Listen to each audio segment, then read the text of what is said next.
much. Please let's be seated.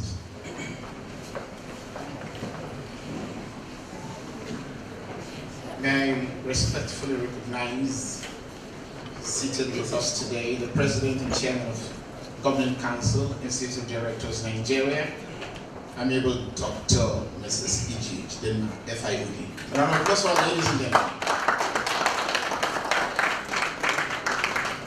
May I recognize also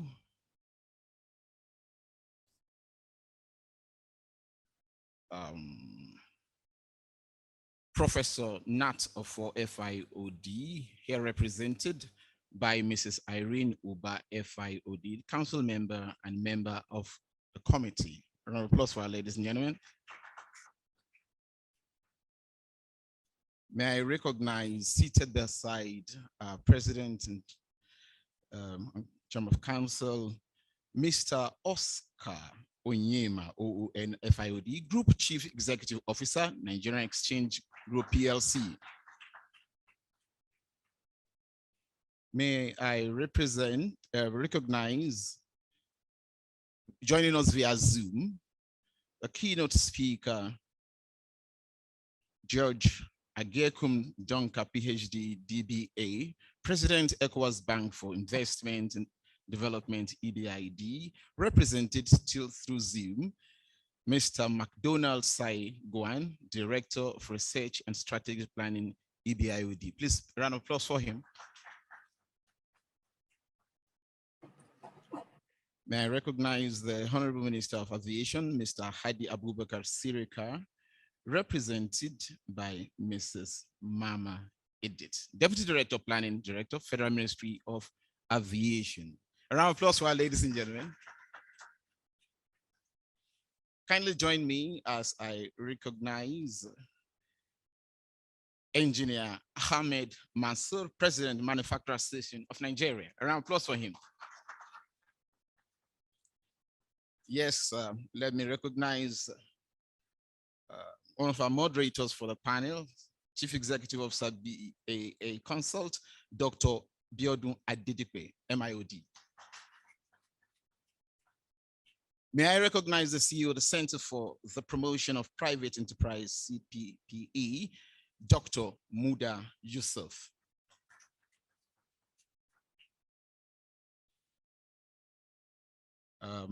May I recognize Mr. Ike Chioke, Group MD Afrinvest.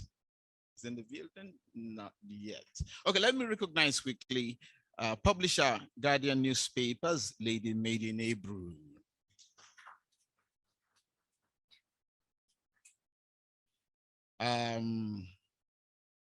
May I recognize Mr. Michael Joe A. Ohiani, DG Infrastructure Concession Regulatory Commission, ICRC, represented by Dr. Amanzi Okeri, Director of Planning, ICRC.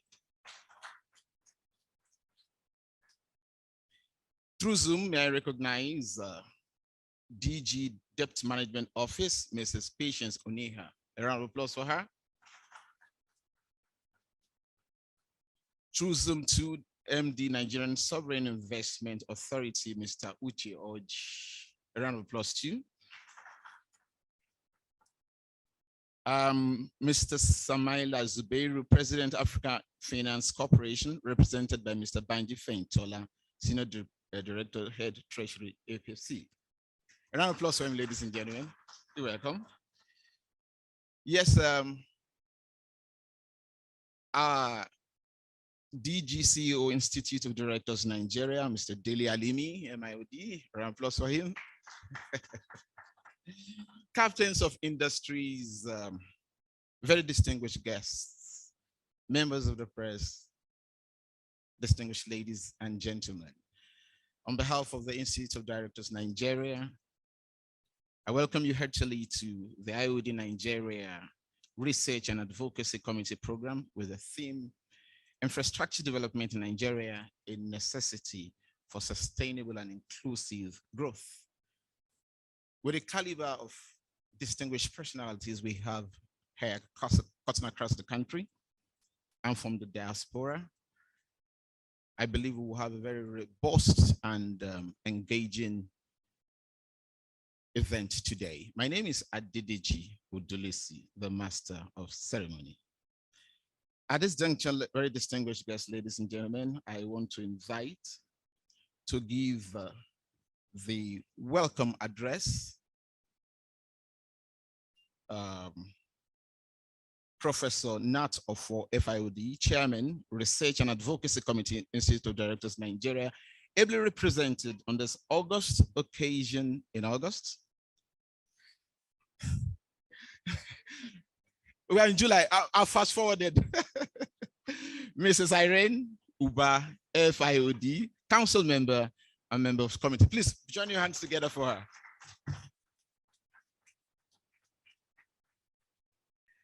Sorry about that.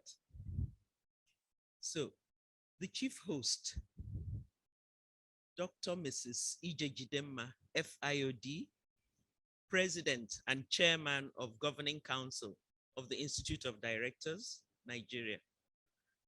Special guests of honor, Dr. Zainab Ahmed, Honorable Minister of Finance, Budget and National Planning, Honorable Minister of Power, Engineer Abubakar D. Aliyu, Honorable Minister of Aviation, Mr. Hadi Abubakar Sirika, represented here today by Mrs. Mama Edet. Our keynote speakers, Dr. George Ajekum Donko, DBA, President of ECOWAS Bank for Investment and Development, who's represented today by Mr. McDonald Say Goan, Director of Research and Strategic Planning, ECOWAS Bank for Investment and Development. Distinguished moderators and panelists, members of the Governing Council, past presidents and distinguished elders of the Institute, and members of the Executive Committee of IoD Nigeria here present, either physically or virtually, fellows and members of IoD Nigeria, captains of industry, our valued sponsor, Bamboo, gentlemen of the press, distinguished ladies and gentlemen. On behalf of the President, Governing Council, and members of the Research and Advocacy Committee of the Institute of Directors, Nigeria, I am so pleased to welcome you all to the National Stakeholders Forum of the Institute. The theme of the forum today is Infrastructure Development in Nigeria, a necessity for sustainable and inclusive growth.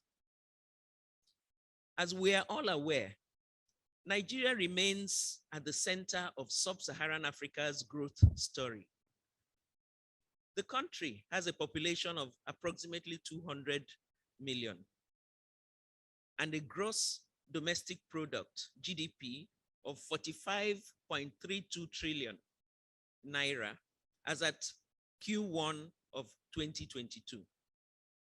Similarly, Nigeria has abundant natural resources, including one of the largest natural gas and crude oil reserves in Africa, over 300,000 square kilometers of arable land, and significant deposits of largely untapped mineral resources. Now, despite these fundamentals, the country sadly lacks the necessary infrastructure to convert the numerous resources into economic and social benefits for its people. Infrastructure has played a significant role in advanced economies and is central to achieving inclusive economic growth and development in emerging and frontier nations. In Nigeria, the development of infrastructure and its positive impact on social welfare, on industrialization, economic empowerment, balance of payments, and strength of the Naira cannot be overemphasized. This is based on the fact that the presence of infrastructure drives the delivery of vital services which facilitate and accelerate economic activities. There's no doubt that instability in government revenue as a result of volatile oil prices has continued to pose a huge financial constraint on infrastructural expenditure. This readily translates to opportunities for investors that are keen on developing infrastructure projects in Nigeria. These opportunities exist across all core and social infrastructure sectors in Nigeria, ranging from energy, transport, urban development and real estate development, to healthcare, water, agriculture, waste management, and information communication technology, ICT. The significant investment opportunities in the Nigerian infrastructure sector necessitate close collaboration between the public and private sectors. This also means regulatory, monetary, and fiscal policies must be aligned with clearly defined overall development objectives. These policies should, more importantly, be able to attract investors, both local and foreign, into the infrastructure sector in Nigeria. We all know about the much talked about economic potential of Nigeria. It is not too late to translate this economic potential into reality. There is no better time than now, when the country is about to embark on a national election, to set the infrastructure blueprint that will spur the required growth and accelerate the diversification of the Nigerian economy. We have therefore lined up today an array of experts. You heard when people were being introduced, all our experts were being introduced. We've lined them up today, all within the infrastructure space, to address key issues and set an agenda for the improvement of the current state of infrastructure in Nigeria. I welcome all our distinguished Nigerians who have agreed to play the role of moderators, panelists, and speakers today, and thank them for their patriotism and for heeding the call of our institute.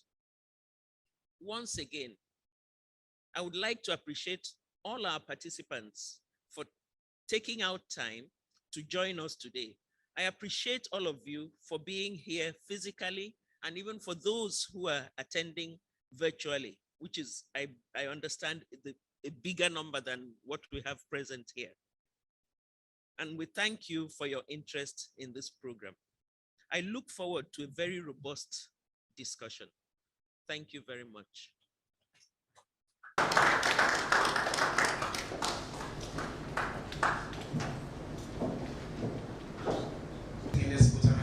Once again, let's put our hands together for her.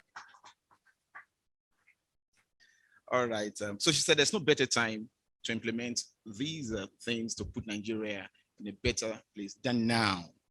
And she said that she hopes that this gathering will help us to really put things in place as it should be. While she was speaking, the group managing director of AfroInvest, Mr. Ike Chokekemi, please put your hands together for him. And I omitted member governing council, Institute of Directors, Alhaji Lamis Diko. Please put your hands together for him. Agafar Tamanin, Madagangaba.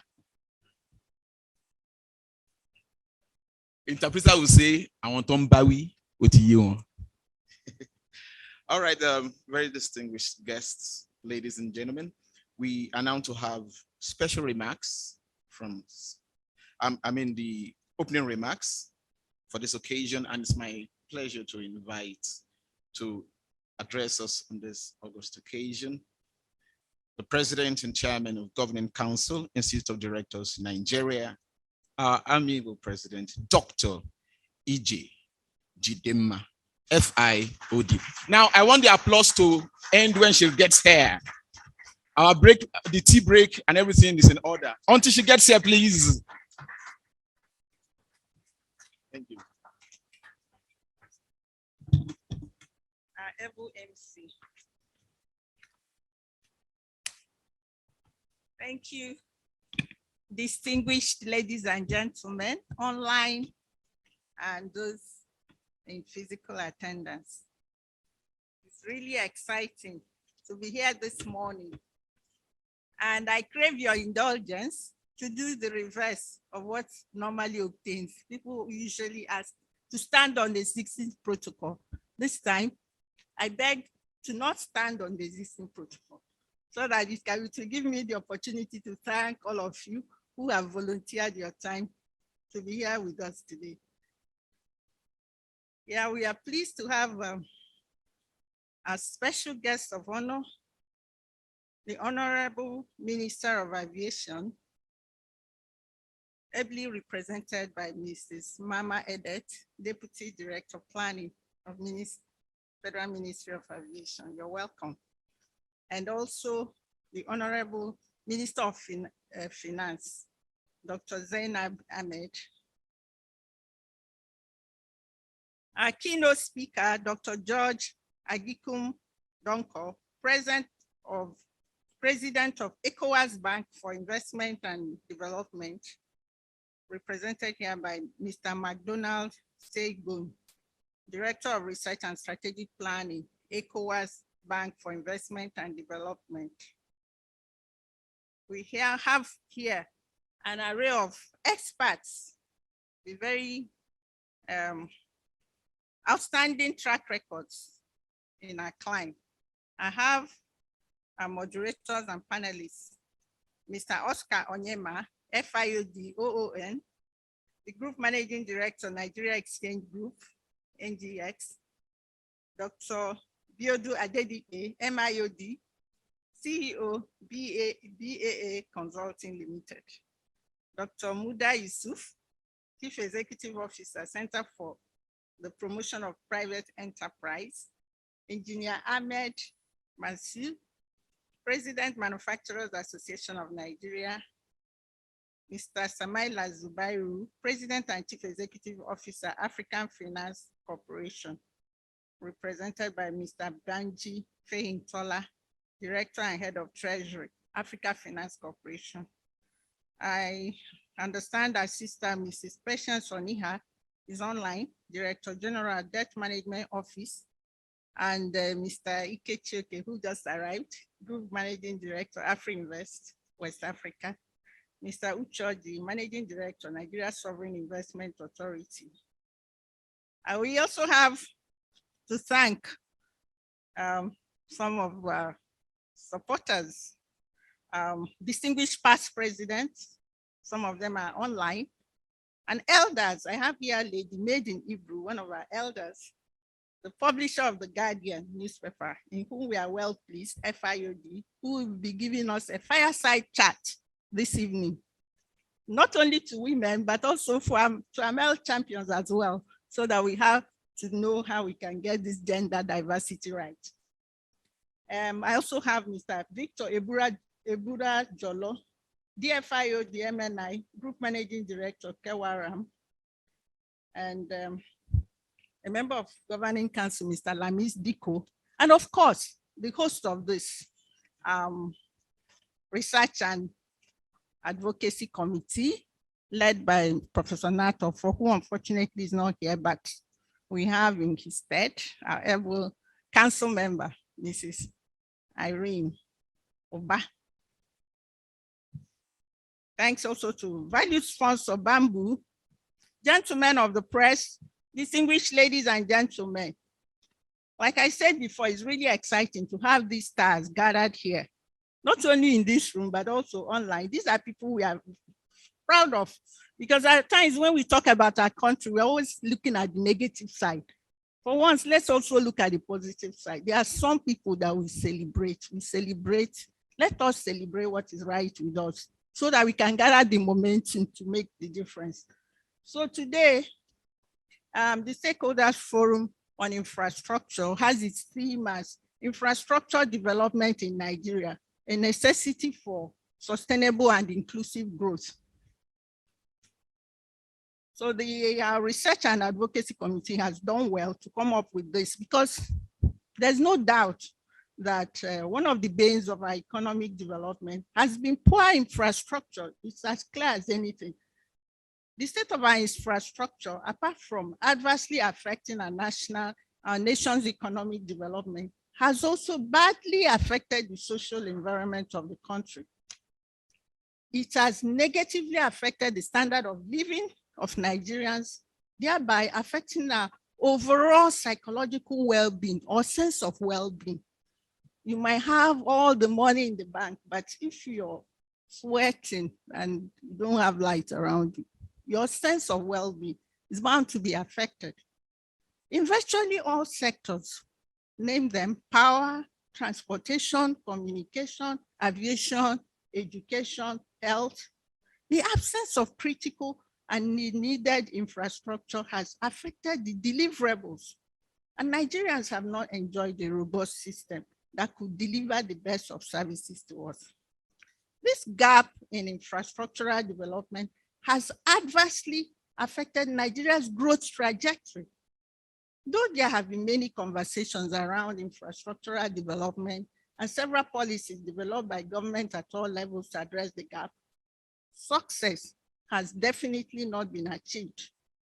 Despite numerous plans by successive governments and regimes to address the infrastructure deficit in Nigeria, the combinations of paucity of funds, poor implementation, poor maintenance culture, corruption, weak fiscal regime, and sometimes policy somersaults have worked together to ensure that we are unable to achieve our goals as far as infrastructural development is concerned.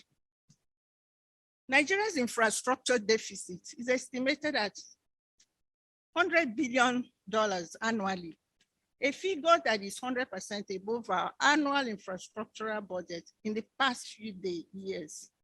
According to the African Development Bank report, a country's infrastructure spend should be a minimum of 6% of the GDP in order to attain a reasonable level of sustainable development.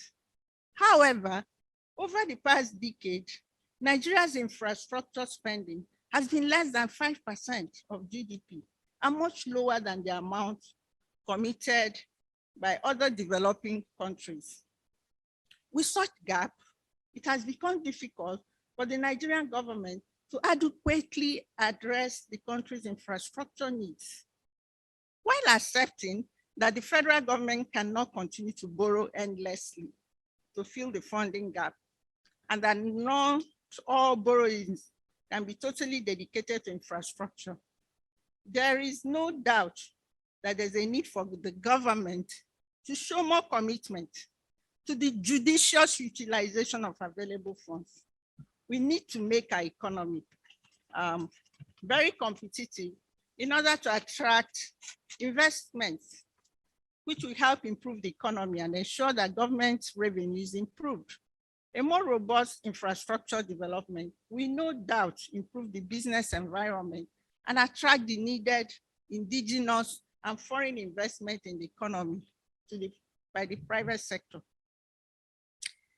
The essence of this gathering is to promote conversations and share perspectives on building sustainable investments in infrastructure with a view to promote economic growth, create employment opportunities, and effectively reduce poverty in Nigeria. We cannot stop talking about this until it happens. Though some people will argue that we've talked enough, we have to walk the talk. Regrettably, some of the practitioners are not here. I understand that Professor Barton Nagy was invited, but unfortunately he didn't align to his schedule, and maybe one other person, the practitioners, because we also want to hear from them, apart from the policymakers. But we make up for that in the near future. Additionally, this event aims to enlighten the wider business community on the importance of sound corporate governance practices, leadership, and management within the public and private sectors, or even within the non-for-profit space, as a step towards ensuring the implementation of major reforms regarding infrastructure. I don't want to take too much of your time. We have the experts who will give us the low down on this. So distinguished directors, ladies and gentlemen, today we are privileged to have as our keynote speaker, Dr. George Agikum Donko, President of ECOWAS Bank for Investment and Development, who is represented by Mr. McDonald Seigonu, the bank's Director of Research and Strategic Planning.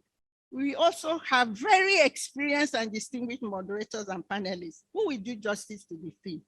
I'm confident that they would bring their experience to bear at this forum while preferring solutions that would not only help tackle the current infrastructure gap, but will also identify the needed strategic partnerships. Yeah, we are in the decade of partnerships and cooperations required to unlock investments that will promote the development of the economy. On behalf of the Governing Council of the Institute, I thank you all, influential decision makers, for joining us at this event and for accepting to play the various assigned roles.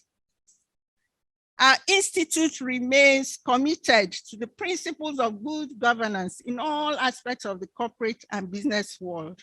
We are relentless in our advocacy in all sectors for the development of a vibrant economy and an ethical society, which provides a level playing ground for all. I would like to seize this opportunity to invite our participants online, physically, who are not yet members of the IoD Nigeria, to seize this opportunity to join the Institute's membership.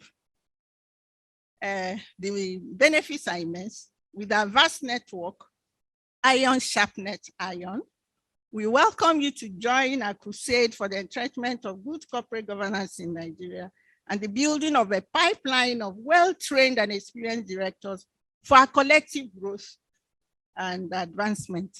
At this junction, I would like to specially acknowledge the Research and Advocacy Committee of the Institute under the able leadership of Professor Natofo, as well as the management, the DG and management of the Secretariat for organizing this event. I also like to thank all of you for your interest in this program and for attending. Thank you very much for listening.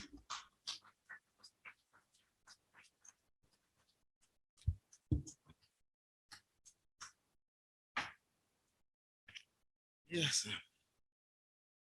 Very distinguished guests. Once again, a generous applause for our President and Chairman of Governing Council, Institute of Directors Nigeria, Dr. E.J. Jidema, FIOD. She's made it clear that even though we might not be very rich in resource presently, but even the ones we have, we should use judiciously so that the gap can be filled and the citizens of this country can have a better experience of good governance. All right, very distinguished guests, ladies and gentlemen, we are moving forward now with special remarks from special guests. Our apologies sent in from the Honorable Minister of Power, Engineer Abubakar Aliyu. He's unable to make it. Abuja is a number of things happening now.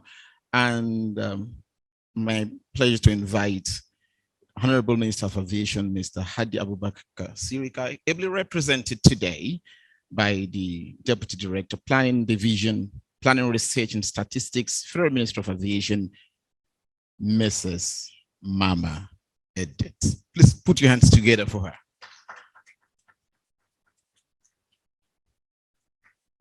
The President, Chairman of the Council, extra-ministerial departments present, captains of industries, distinguished invited guests, members of the press, online participants, ladies and gentlemen. It is my pleasure to be at this one-day stakeholders forum with the theme, Infrastructure Development in Nigeria, a necessity for sustainable and inclusive growth. Let me first thank and congratulate the organizers of this event for finding it worthy to organize this noble topic for discourse. To say the least, the choice of the theme is quite relevant because of the critical role of infrastructures in the lifespan of a country like ours. Infrastructures are the basic essential facilities and services that should be put in place for development to take place, and it remains a key aspect of economic growth, and it can help reduce the country high debt profile on the long run. Aviation is one of the major pillars of global trade and globalization. It provides the gateway for local economies to access the global markets. We are therefore here to reflect on the developments that have taken place in the aviation industry and to seek new ways of improving them beyond the next triennium. These new strategies should make air transportation more safe, secure, efficient, and above all, environmentally friendly, so as to ensure the growth and sustainability of the aviation industry globally. Permit me to mention that Nigeria has been championing the advancement of civil aviation in our sub-region through the continuous hosting and sponsorship of ICAO safety, security, and transport environmental programs, including comprehensive regional implementation plan of aviation safety in Africa. Since the inception of this regime, we have made some major strides to promote safety in our airspace. This was confirmed with the success recorded by Nigeria in the ICAO audits. We have also successfully retained the FAA Category 1 rating.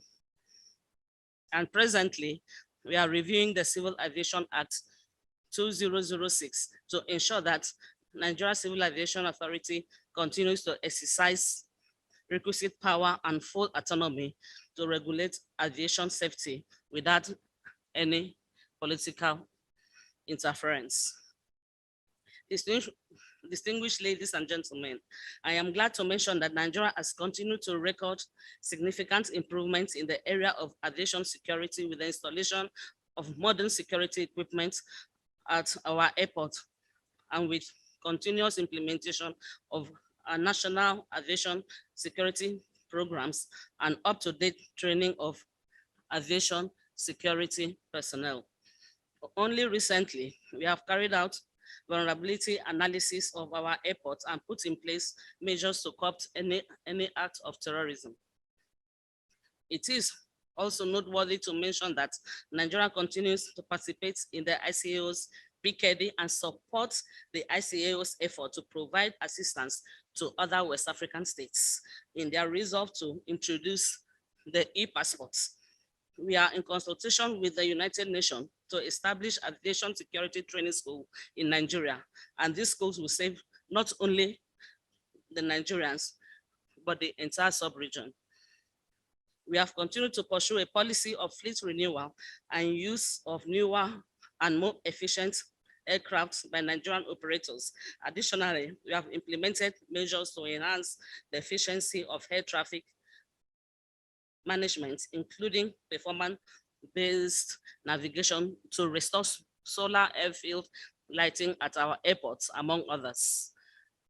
And also, we are working on ways to minimize the impact of aircraft engine emissions on our environment. Nigeria remains a major provider of facilities for international civil aviation.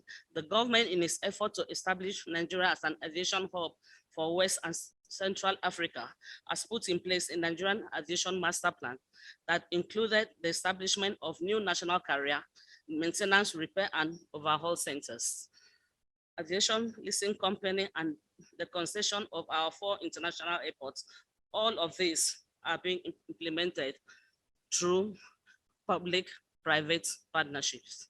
As it is, aviation is one of the fastest growing sectors of the world economy, with over 40 million flights globally, 3.5 billion passengers, 51 million tons of freights, over 14,000 scheduled airlines per annum. Its amazing size is expected to triple in some few years with the increasing human population and activities. I welcome all industry players, captains of industries, and major stakeholders, most especially our diplomatic partners who are here today and who have bestowed confidence in our effort to entrench best practice and industry excellence, and have hereby shown this commitment by their participation in a remarkable milestone, such as the AIB release of air crash reports, the upgrade of international airports, the streamlining of travel processes, the visa on arrival, and a lot more. With this, we are excited as 2022 will witness the strategic moves geared towards repositioning the aviation sector. The projects which are earmarked for private sector participation are the concession of the 4 international airports in Lagos, Abuja, Kano, and Port Harcourt, a national carrier, the maintenance, repair, and overhaul center, aviation leasing company, a Retropolis, which is the airport cities, cargo, agro, allied terminal, and the aerospace university. With the above, we are presently working on how aviation SMEs can be developed to create additional jobs. A full value analysis is required to reposition this industry, and we are doing just that.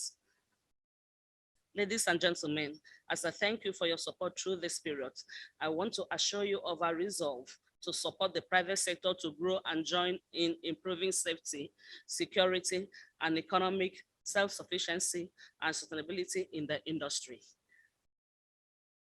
This event, which is private sector driven, is fully supported by the ministry, and we hope that it will grow to become the Nigerian's pride and give to the regional aviation sector. Thank you for your attention. God bless you and good morning.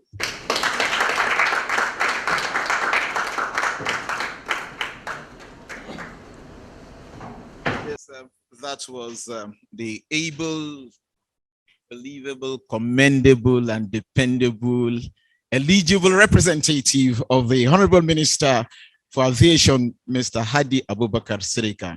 Justice done by Mrs. Mama Edith. Please join your hands together for her once again for able representation. Très bien. We are now moving in a program towards the keynote for today.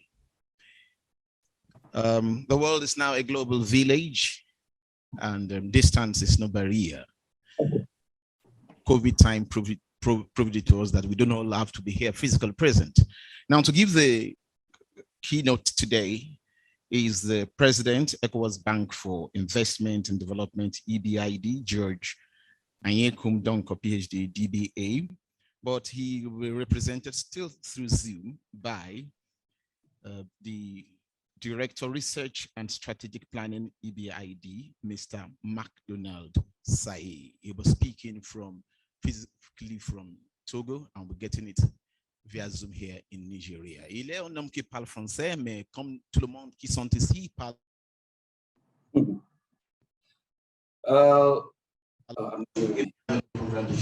Please put hands together for him as he addresses us. Monsieur le MC, merci beaucoup. Et votre français, c'est mieux par rapport à ce que moi je parle. Je voudrais vous remercier pour cela. Mais je voudrais parler en anglais parce que je suis anglophone comme vous aussi. Let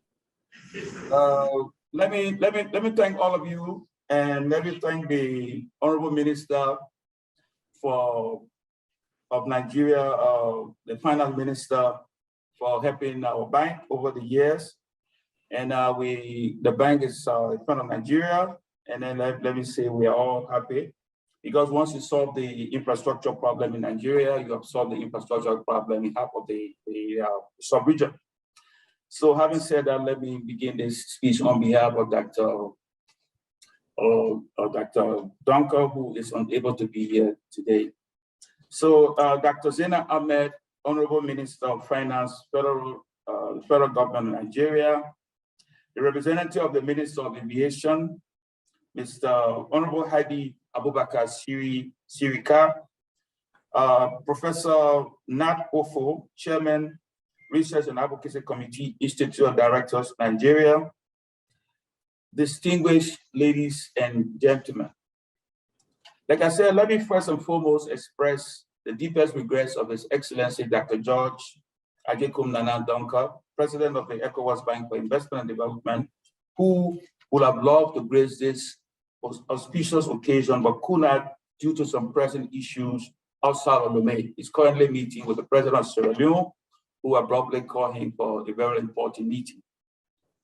However, I'm very humbled by his asking me to represent him at this very important event because I consider myself also a Nigerian. I have a couple of Nigerian friends, and so Nigeria is like a second home. Having said that, it is a singular honor for me to have been selected among a myriad of qualified individuals to serve as a keynote speaker at this very important occasion to speak on the theme, infrastructure development in Nigeria, a necessity for sustainable and inclusive growth. It has long been recognized that the absence of infrastructure services presents obstacles to growth and overall development. Infrastructure is essential to society and economy because it provides services to households and businesses. Transportation, electricity, safe water, and sanitation and other basic amenities have the impact on the quality of life of households. This is particularly true for low-income households.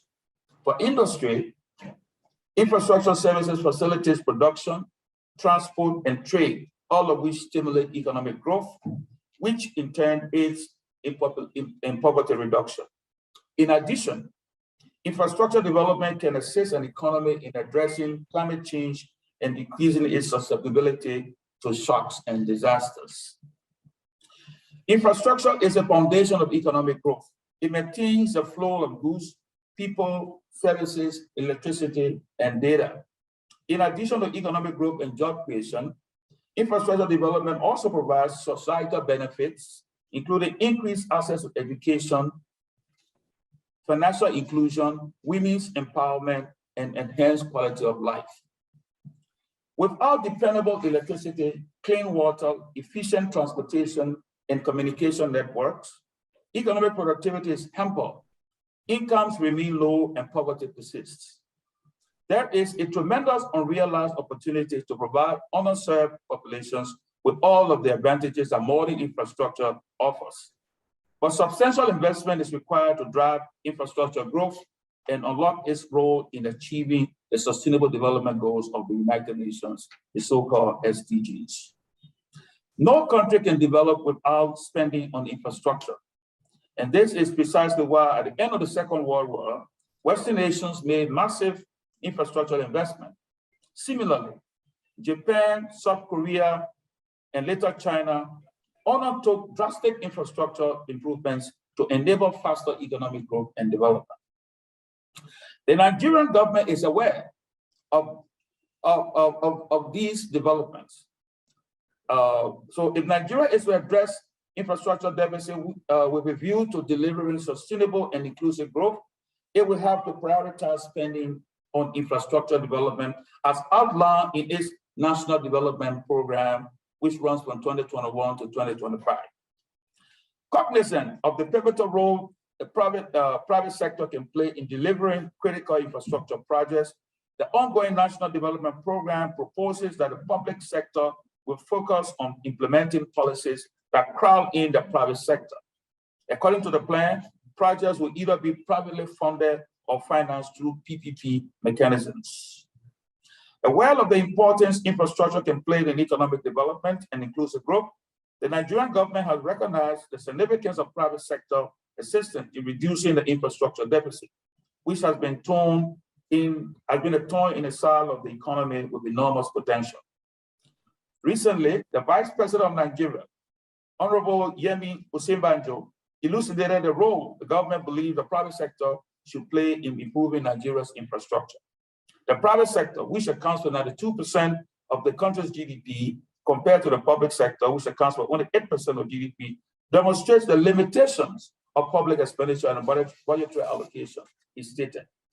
In order to eliminate the infrastructure deficit, according to Dr. Osinbajo, it may be necessary to invest $3 trillion over the next 30 years. The Vice President stated that the country will gain a great deal from large private sector investment, made with either domestic or foreign resources.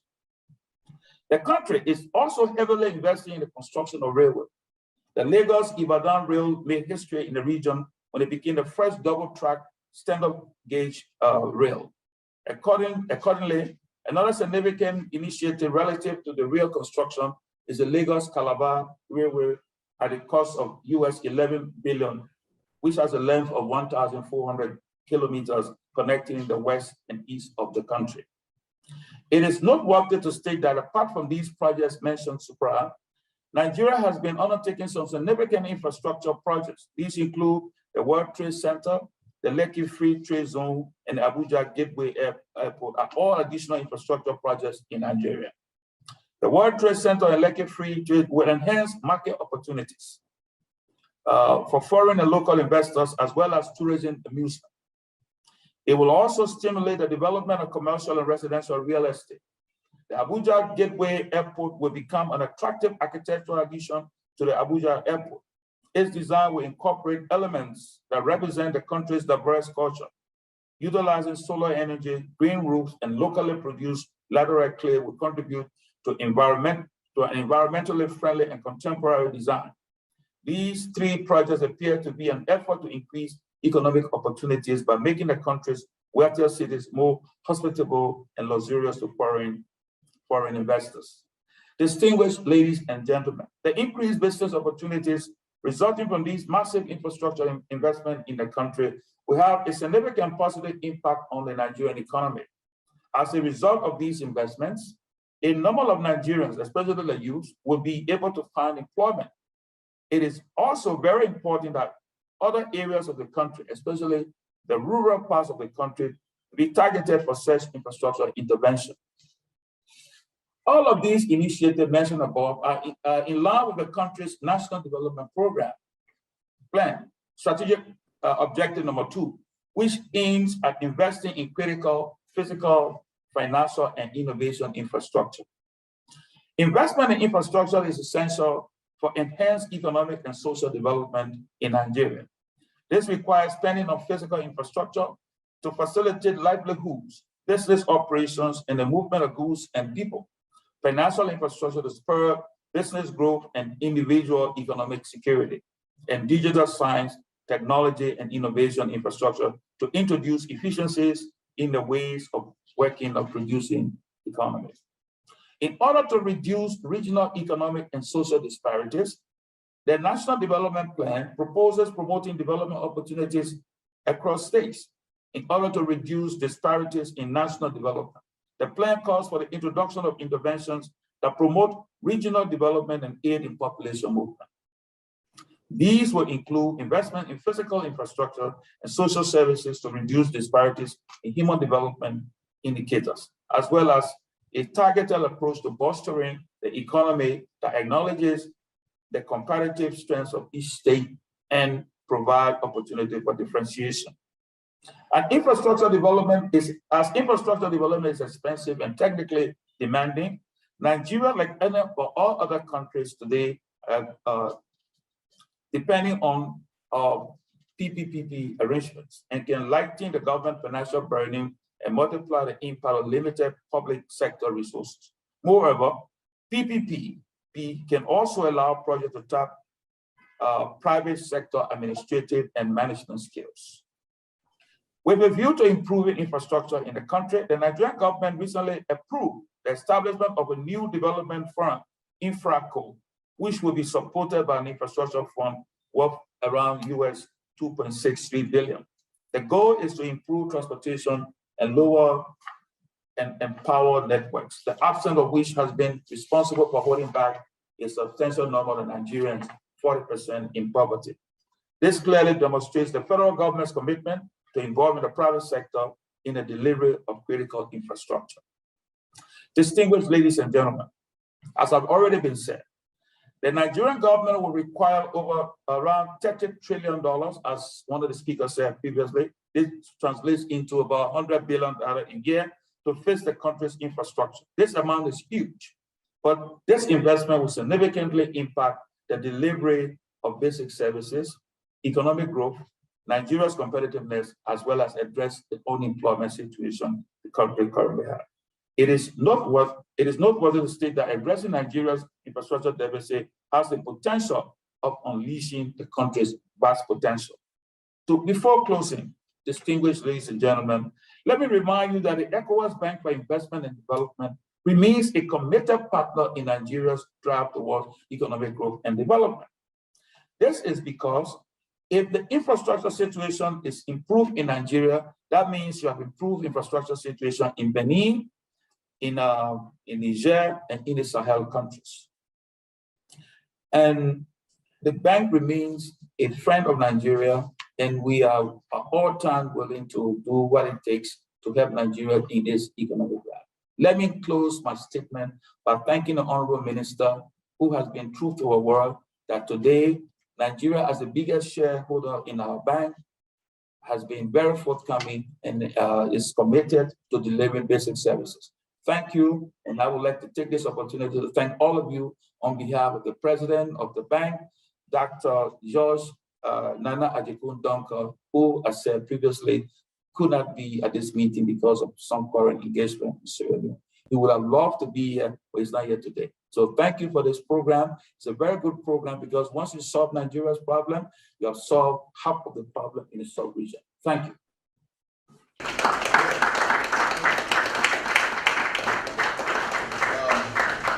Merci beaucoup, Monsieur McDonald Salé. Nous avons démontré notre support pour votre présentation avec l'applause. Please, once again, il faut applaudir. Merci beaucoup, merci beaucoup, merci beaucoup. We are telling our friends from the Francophone, and you know, in West Africa, we have one of the Francophone side, the Anglophone.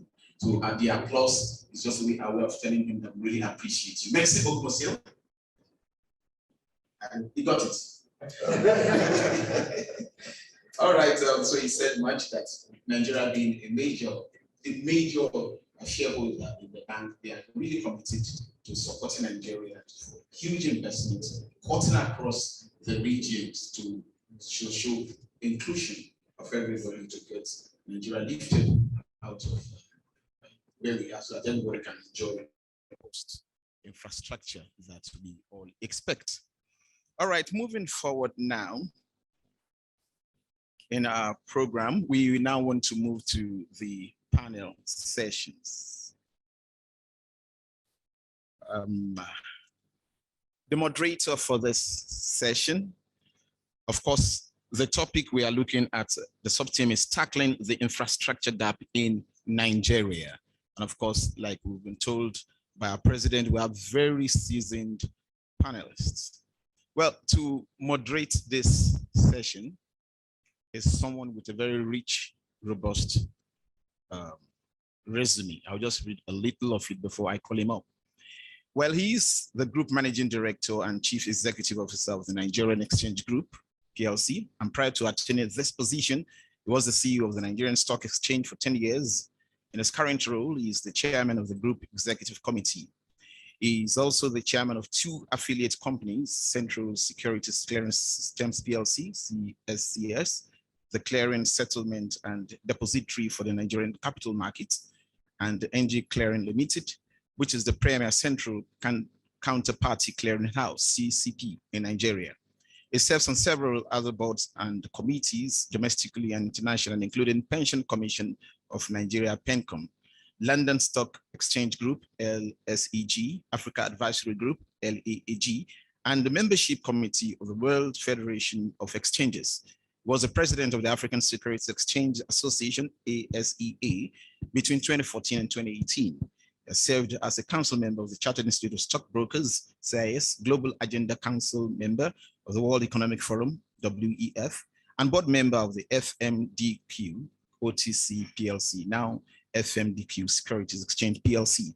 Prior to relocating to Nigeria, he served as Senior Vice President and Chief Administrative Officer at American Stock Exchange, Amex.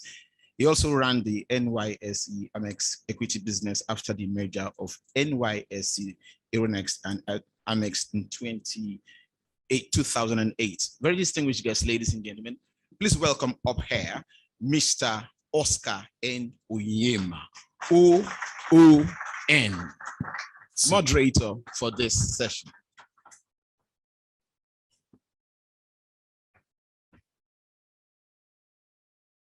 Panelists join him is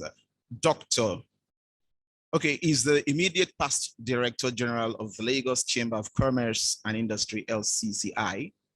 He's an economist and has contributed immensely to the national economic discourse through his research-based analysis of policies of government as they affect various sectors of the economy. He's currently the founder, CEO of the Center for the Promotion of Private Enterprise, CPPE, an NGO committed to the ideals of free enterprise and private sector development. Distinguished guests, ladies and gentlemen, please make welcome as he rises, Dr. Muda Yusuf.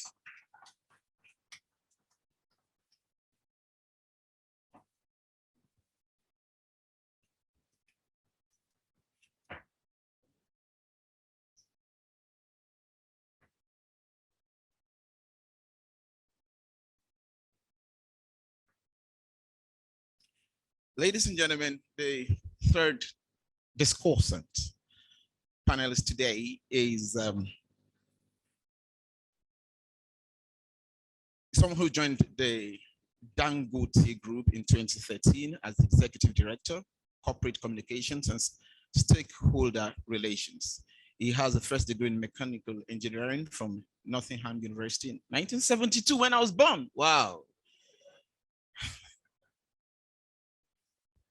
And a master's degree in Industrial Engineering and Administration from Cranfield Institute of Technology, now Cranfield University in 1975, both in the United Kingdom. He also has a postgraduate certificate in investment appraisal and management of the Harvard Institute of International Development. Ladies and gentlemen, very distinguished guests, please make welcome Engineer Mansour Ahmed, Group Executive Director, Government and Strategic Relations.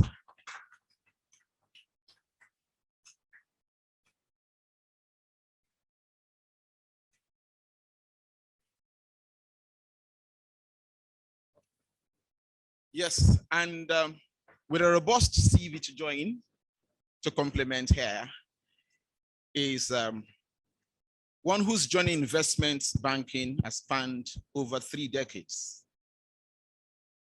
A native of Enugu State in Nigeria, he attended St. Patrick Primary School in Enugu and proceeded to Federal Government College, Jos. He's contributed to capital markets and economic development in numerous ways, including his role as chairman FSS 2020 Capital Markets Committee of the Debt Management Office. He's member of the Committee on Privatization and Commercialization, and currently is the president of the Association of Issuing House of Nigeria. Very distinguished guests, ladies and gentlemen, let's make welcome Group Managing Director, AfriInvest, Mr. Ike Chioke. A round of applause for him, ladies and gentlemen, as he comes forward. So we have people with very robust credentials to discuss with us today. Remember, when they are done, we have the question and the answer session. Over to you, sir. Moderate. Okay, so the mics.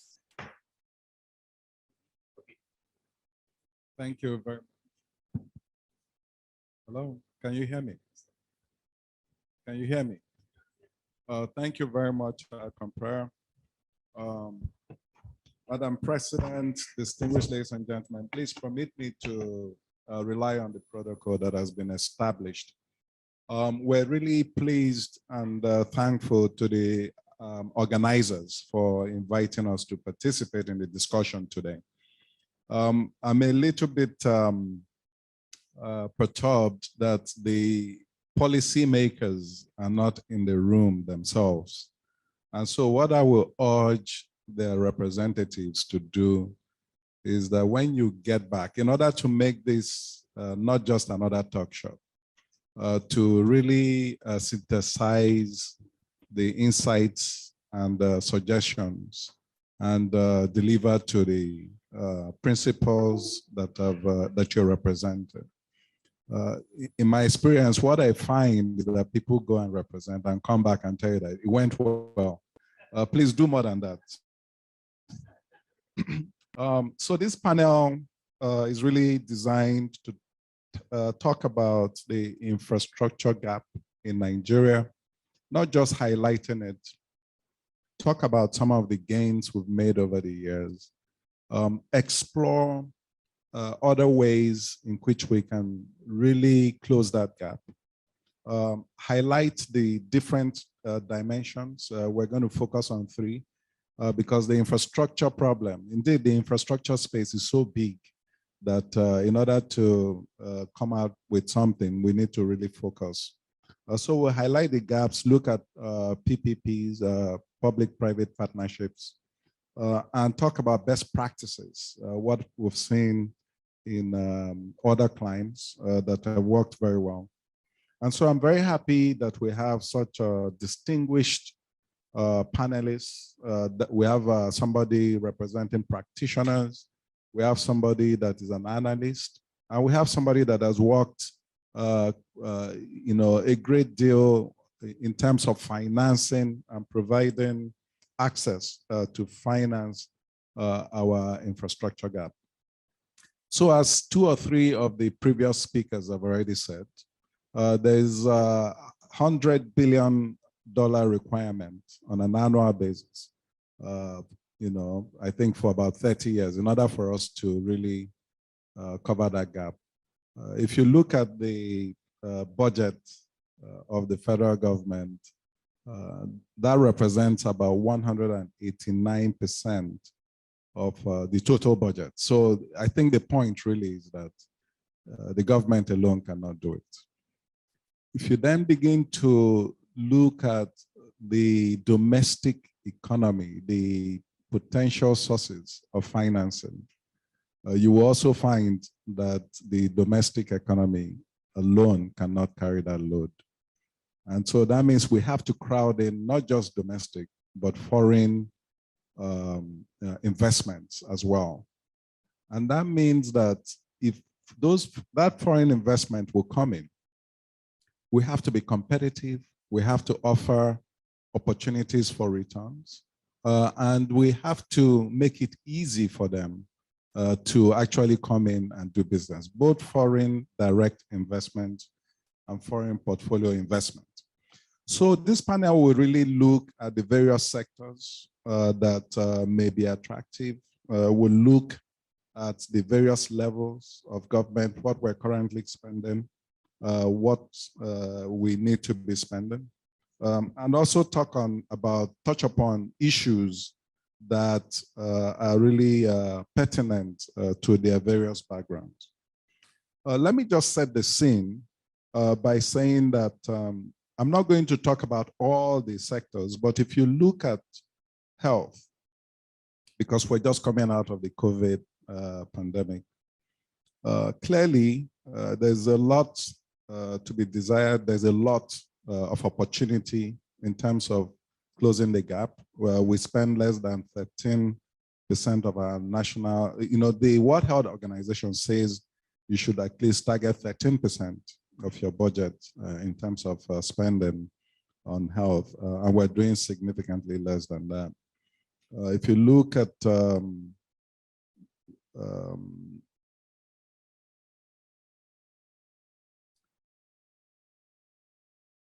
at education, the story is not far from that. We spend between 5 to 7%, whereas the target should be 15 to 20%.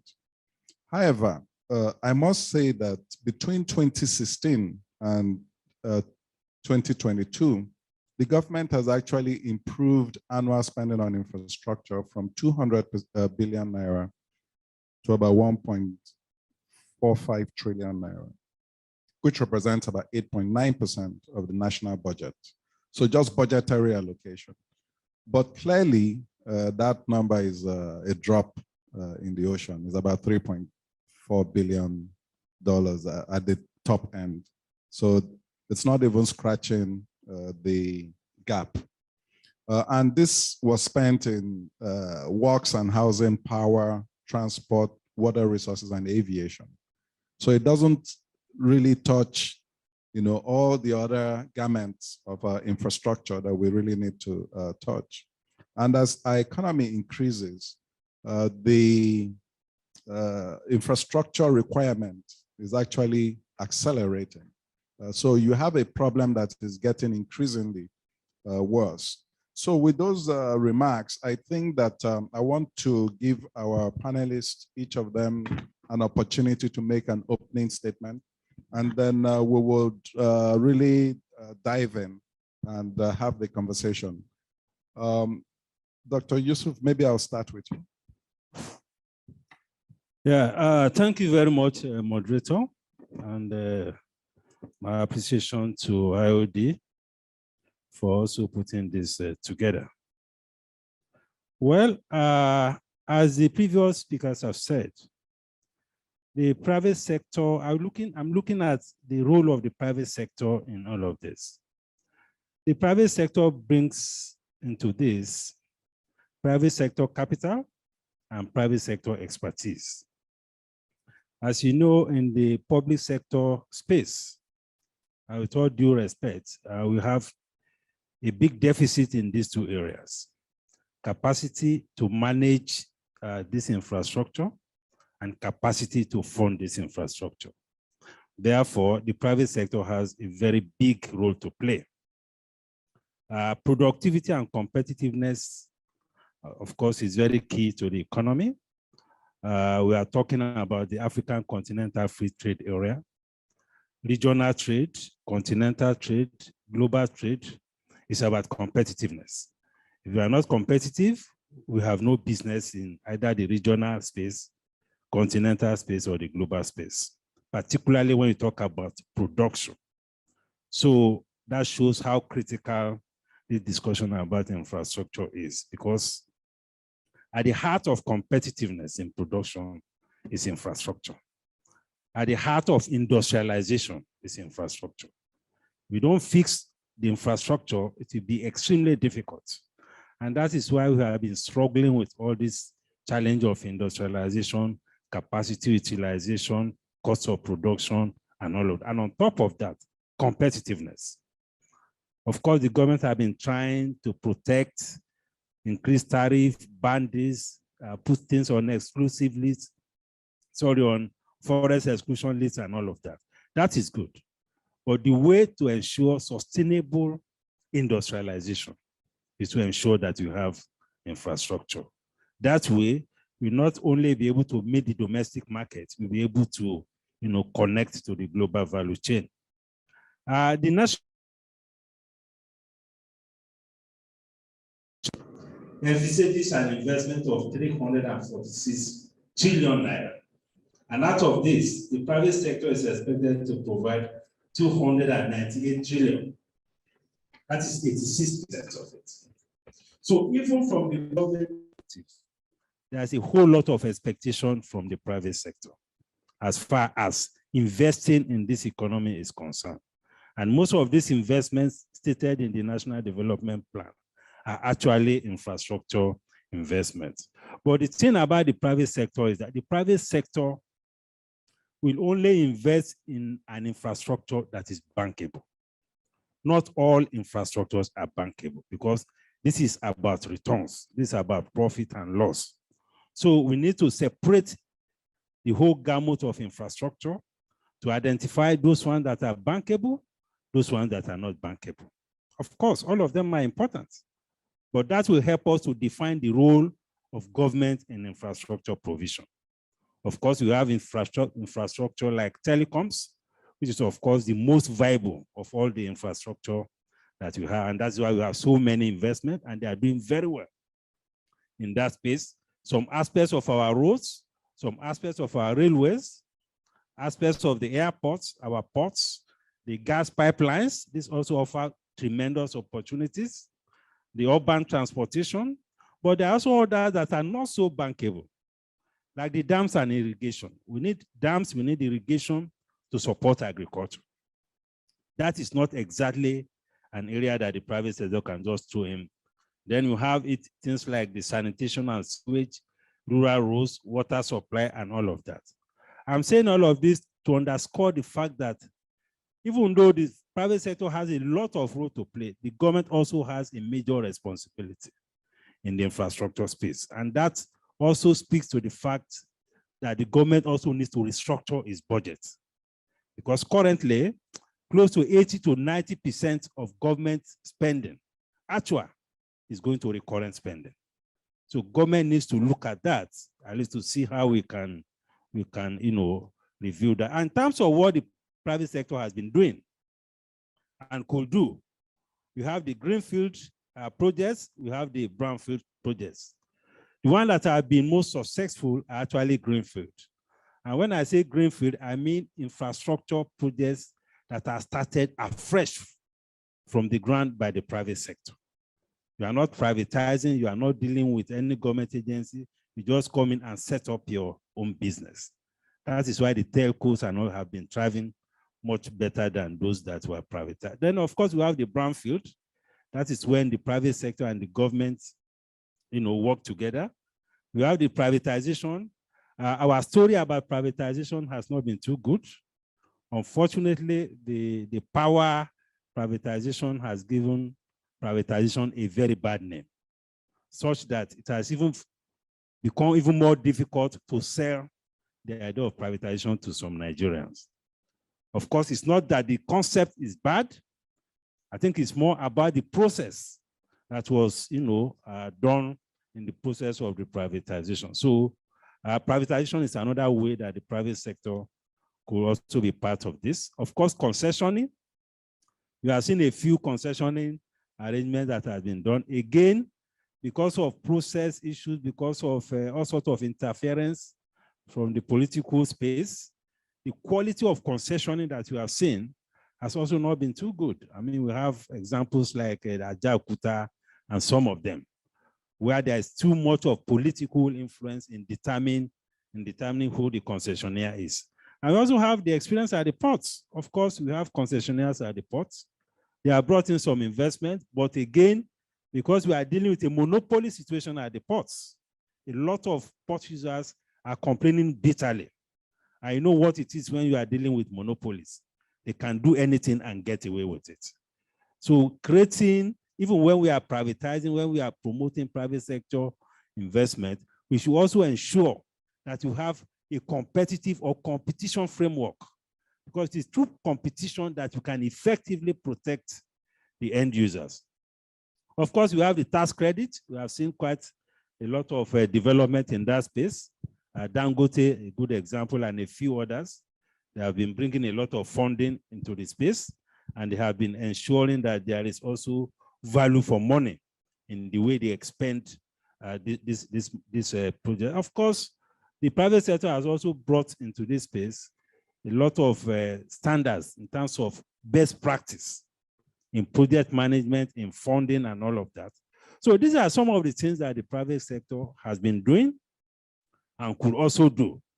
But by the time we go, to the next round of discussion, we look at what environment we need to create to ensure that we give confidence to the private sector to do more, whether we are talking about domestic private sector or foreign private sector. Thank you.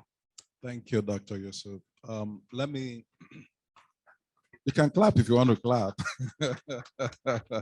He's really touched upon a number of points that he's going to be unpacking as we move forward with the discussion. Let me invite Ike Choke to make his opening remarks. Thank you, and good morning, everyone. It's a pleasure to be here.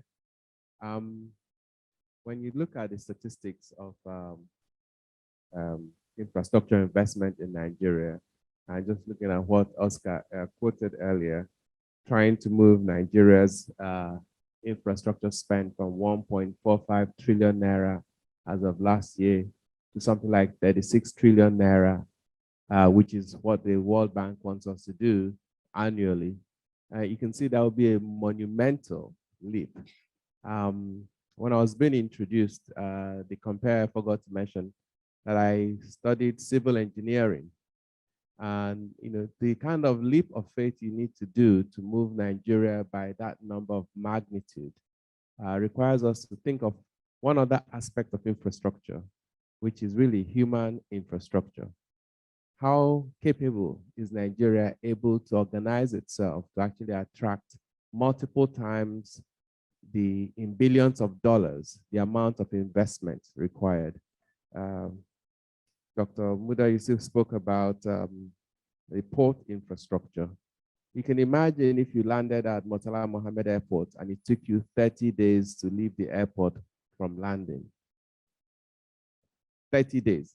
Can you imagine that? That is to give you an eye-opener of what it takes to move a container out of our ports into from Apapa to say Ikeja. But 30 days is even a very good one. I think most people are in a 2 to 3 months period waiting to get a container out.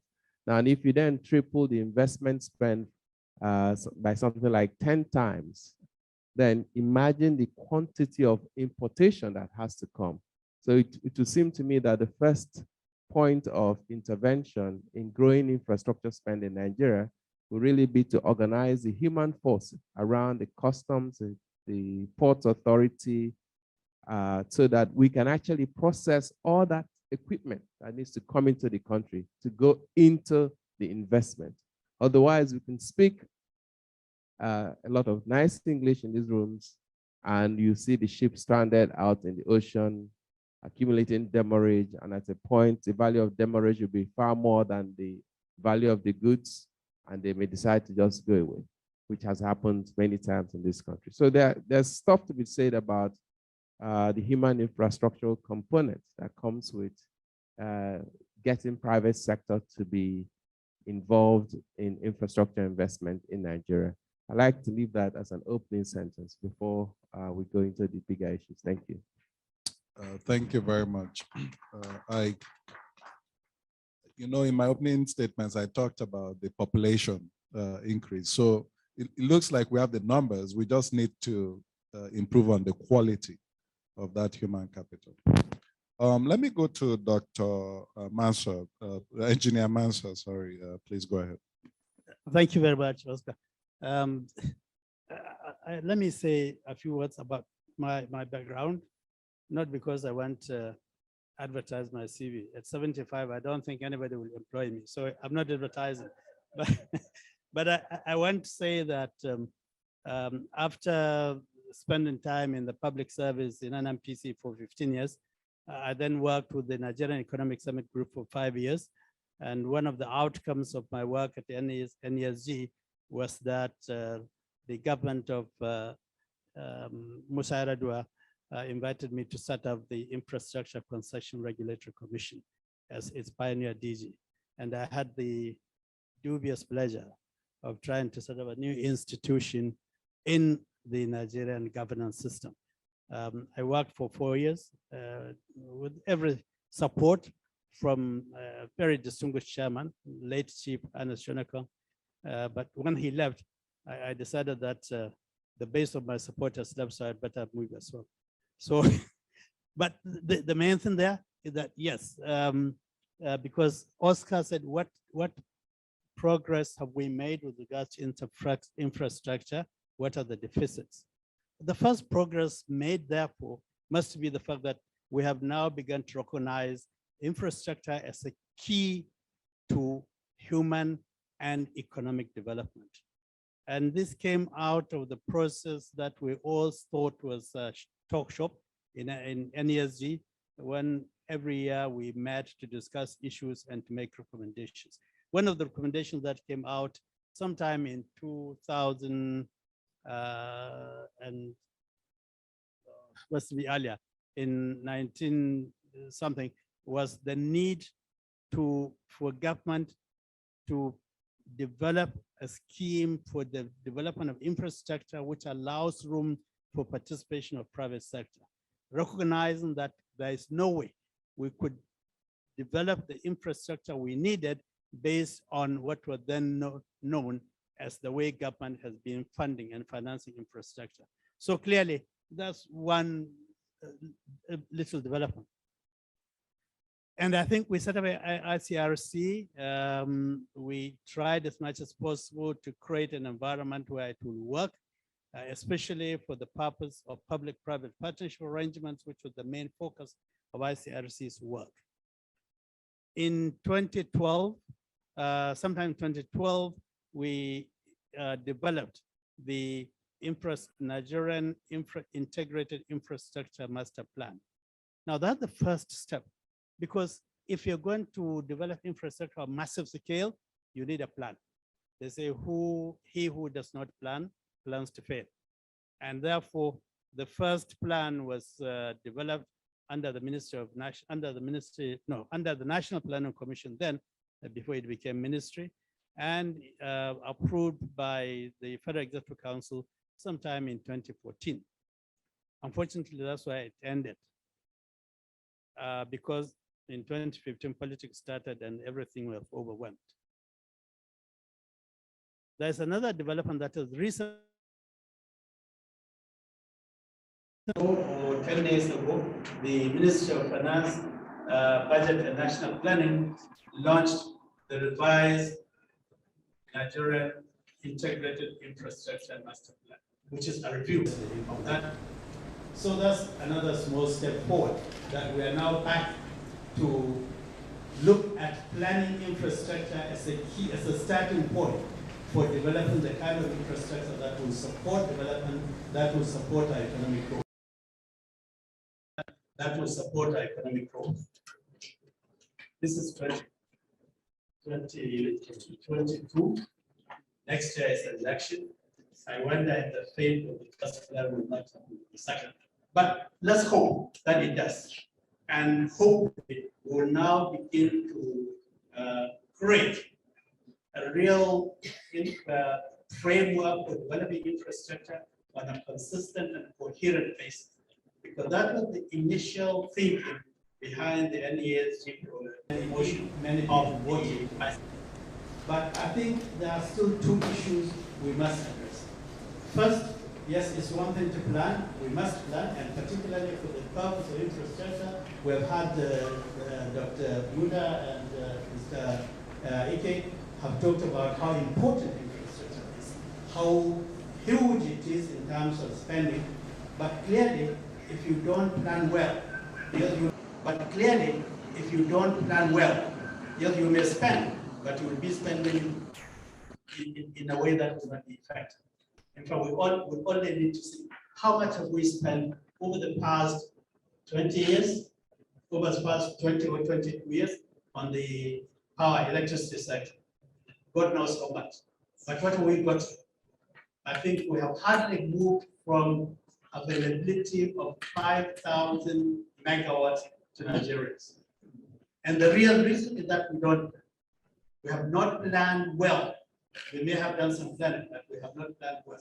But even more importantly, and this is what killed the first NIIFP, is the fact that we did not have developed a coherent, consistent, internally effective implementation framework. And I raised this when the NIIFP was launched last week by the Minister of State Finance. I said, without a clear, consistent, coherent, internally consistent implementation framework, we will not get anywhere. And to that extent, I think this is the area that we must look at the plan, we must break it down, we must have an implementation framework and an implementation arrangement that will ensure that it will work. We said we need so much money from the private. Indeed, the revised NIMP says of about $150 billion that will be expected to be spent on the first 5 years of the new revised master plan. The private sector should provide 84 billion. You do not expect the private sector to throw in 84 billion if they cannot see a workable plan. That is basic. It doesn't matter which private sector it is, whether it is domestic, like Oscars, or it is foreign, like Oscars past private sector. So clearly we need to make sure that that plan is backed by a consistent implementation framework, which has the right caliber of individuals and people that can run it, which are the right institutions that will ensure that it is run well. Unfortunately, this is an area where we have not done well at all. So we really must prepare in this regard to make sure that these things work. The master plan says, like I said, of 150 billion, that is to be provided for the first 5 years. I think the total intended financing for the entire period of 2020 to 2043, which is the period of the new NIIMP, the first 5 years will consume 150 billion, and 84 billion will come from the private sector. Therefore, the 46, that's 56%. The 44% will have to come from the public sector. But even the public sector financing has to be re-engineered in the way the public sector finances its own infrastructure spending, and can clearly reject completely. The current arrangement whereby budgetary allocation is used to finance infrastructure will never work. Three things happen. First of all, the budget is late. Okay, yes, recently it's begun to come on time. But secondly, the release of funds is so slow that you cannot actually build meaningful infrastructure with that kind of budgetary solution. Because the work that will take 18 months ends up taking 6 years. We have seen it in the various projects that we have witnessed.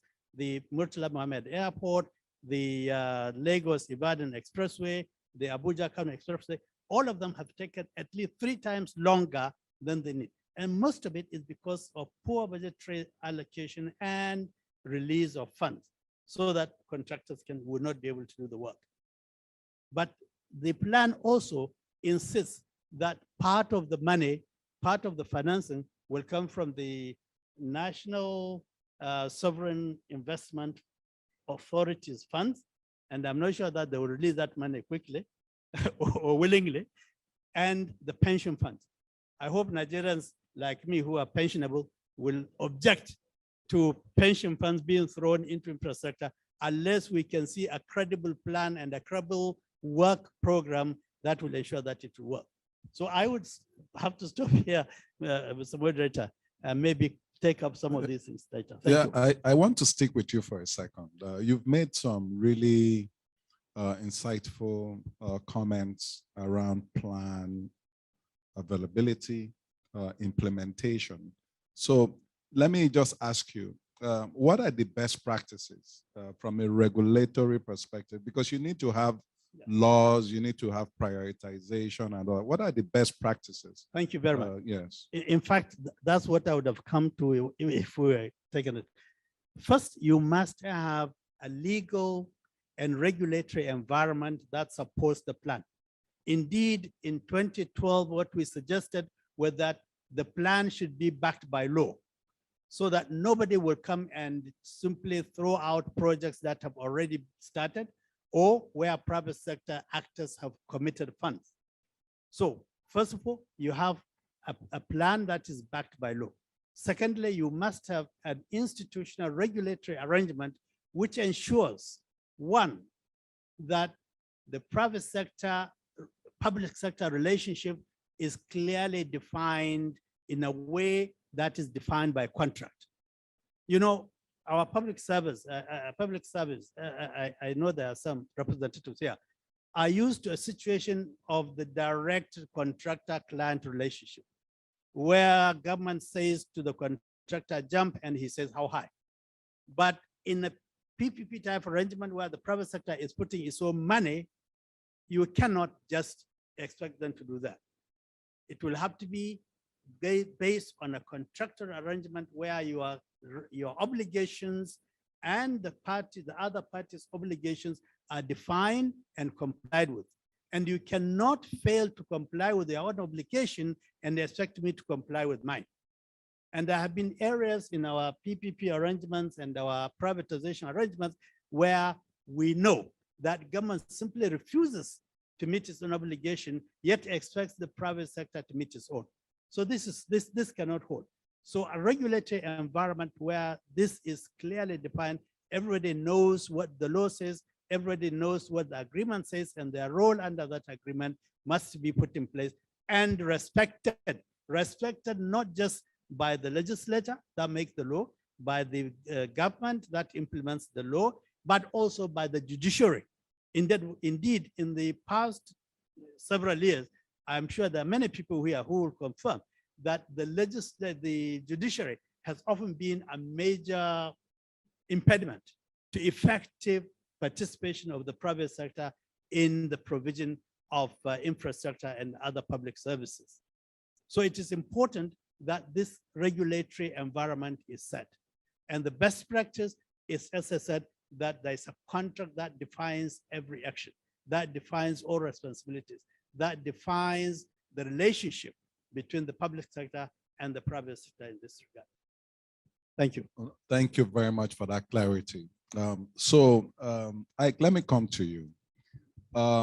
Engineer Mansour has talked about the fact that they shouldn't touch the pension funds and that NSIA may not release funds on time. So where would this money come from? I think that the question I have for you is really, what are the key factors that we really need to address in order to attract the required investment, assuming we can have the laws in place and the regulatory framework all set up? Thank you. I think when you listen, some of the points Engineer Mansour just expounded on, the idea of seeking to attract $84 billion from the private sector within 5 years. Clearly, for that to happen, you will need to have a very clear and predictable environment for investors.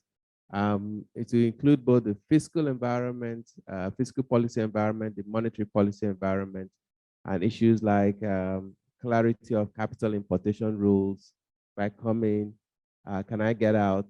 Foreign exchange rules. I mean, if you think about the current situation where we are, with inflation at 17%, with the spread between the parallel market and the official rate over 200 Naira. And then imagine that I'm trying to bring investments in the capital, in the infrastructure space, where I'm looking at long lead times to make a return, 10, 15, 20-year time horizons. I would then need to have a very well-organized fiscal and monetary policy environment to ensure that I have that stability that will ride on the legal framework that the Engineer Mansour talked about, and that transparency of rules to be able to actually get companies then go into the private markets, either in the stock exchange or through the private equity space, or even from people who have significant personal funds, to then deploy that in a targeted manner based on a plan into the necessary infrastructure space. You can't also not take away the issues of insecurity. Today, Nigeria is suffering from a massive insecurity challenge that investors are really running away from making any commitments in places where they don't feel secure. It used to be that it was a small, narrow area in the Northeast or maybe parts of Niger Delta, but today it's literally all over the country. Where last week a client of mine had an expatriate staff kidnapped 48 hours after the man had just arrived into the country to support a $42 million oil palm investment. Now, when you have those kind of challenges, you really think twice about, should I have made that commitment? But we definitely need to make a lot of effort in creating that stable environment, focus on our security, and then there's a big elephant in the room, corruption. Nigeria is now number 154 out of 180 countries in terms of ranking in the corruption index. To attract that massive amount of capital, we need to kind of make things just much more transparent, more clarity in rules and procedure. People have respect for contracts, and all their right agencies working in consonance with that plan to execute. Thank you. Thank you, Ike, for those insights. You've touched upon the current reality that is not very supportive of investments coming in. So let me go to Dr. Yusuf, and just ask you, it seems like we need reforms. What sectors and what kinds of reforms do we need to put in place to make this infrastructure plan a reality? Yeah, I think some of the reforms that we need have been alluded to by both Engineer Ahmed and Mr. Chuk. First, infrastructure investment first is long-term, and that underlines the fact that you need to de-risk the environment. Right now, there are too many risks around infrastructure investment. We are talking about something that will take 2-3 decades to recoup. We are talking about huge investments. So de-risking the space is very key, and we need reforms to de-risk the space. Now, let's look at the experience of those who have attempted to invest in infrastructure. There are not too many good stories to tell. We had the Lagos-Ibadan Expressway by Courtney made some efforts. I don't know whether they are still in court or out of court. We had the MM2, which was supposed to be one of the main showcase of what the private sector can do in terms of investing in infrastructure. And of course, it still stands out as one of the best in terms of airport terminals that we have. It's a private sector initiative.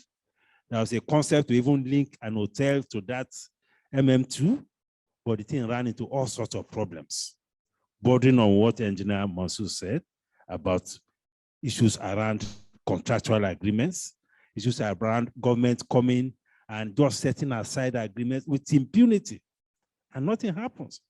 Even the highly celebrated Lekki-Epe Expressway, I mean, I'm not sure that also was able to go through successfully. That has been reversed somewhat. So we cannot overemphasize the issue of this contractual agreement. The regulatory framework is very important. And you talked about foreign exchange. We can also not overemphasize that. Because how do you get somebody to bring in foreign capital into this economy when airlines are still struggling with over $450 million that they cannot remit or repatriate?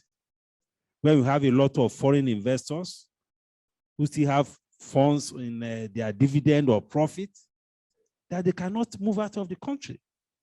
Already that is sending very terrible signals about coming to invest in this space. And we cannot solve this problem alone. I mean, a lot of analysts have told us about how liquid the global environment is. There are a whole lot of opportunities here.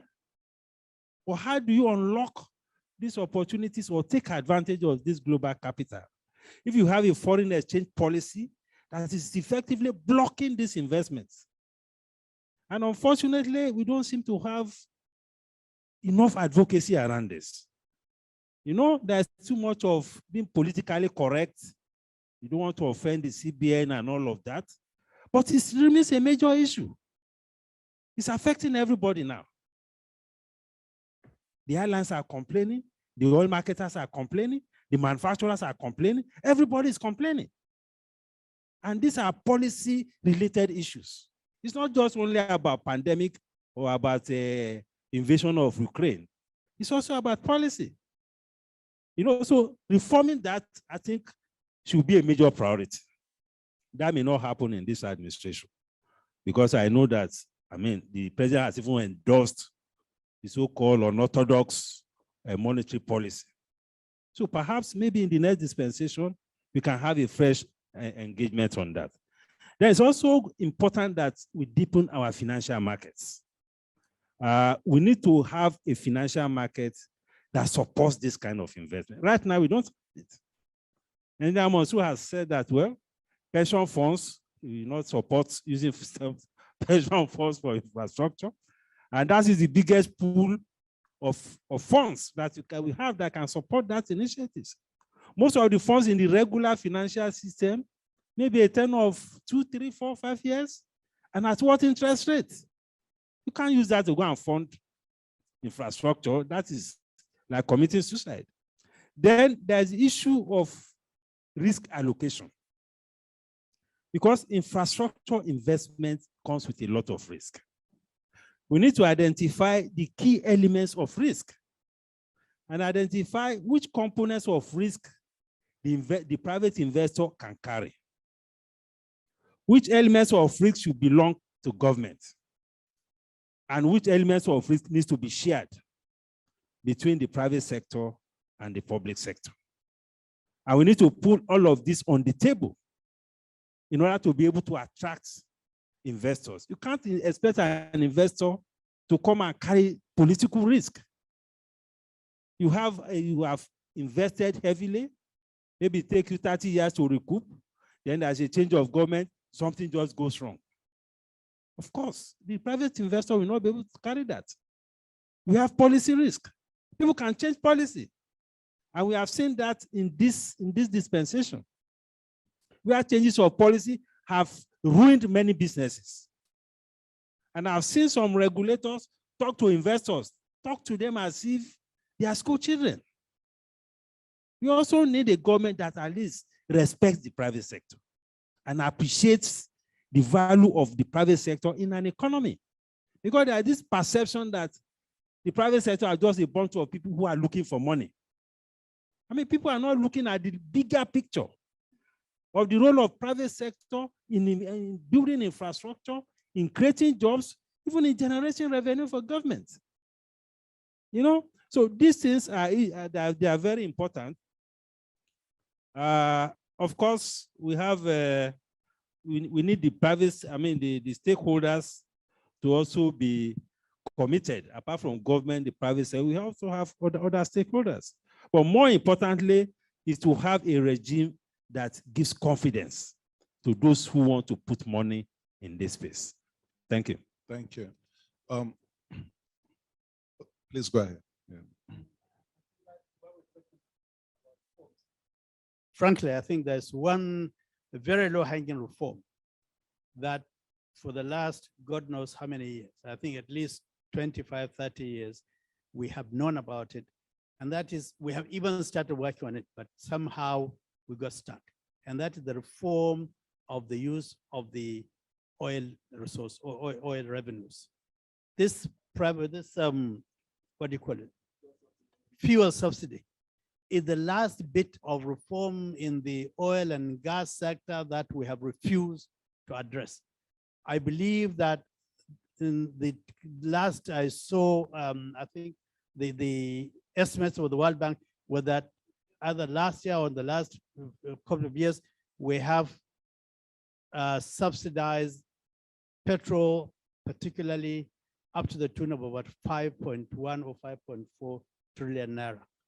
Now, how can we spend 5.4 trillion naira on a single product that really, in terms of benefits to the majority of Nigerians, is extremely a doubtful situation? And yet we need money in infrastructure, we need money in health and education. I think that is one report that we really must insist that government should gather the courage. Perhaps this may be the right time to actually put this reform on the agenda for the next government. Thank you. Thank you very much. I'm going to open it up to the audience. We do have a lot of directors, both online and in the room. And as you know, directors are leaders in the private sector. So we'll open it up for questions. Yes, Elijah Diko, please. Please just let us know your name and direct your question to a particular panelist. Well, if you don't mind, actually, I'm going to make comments. Okay, keep it short. My name is Lamis Diko. The DG, you owe me a refund because you introduced me as a council member. My organization, the Infrastructure Bank, paid for my participation.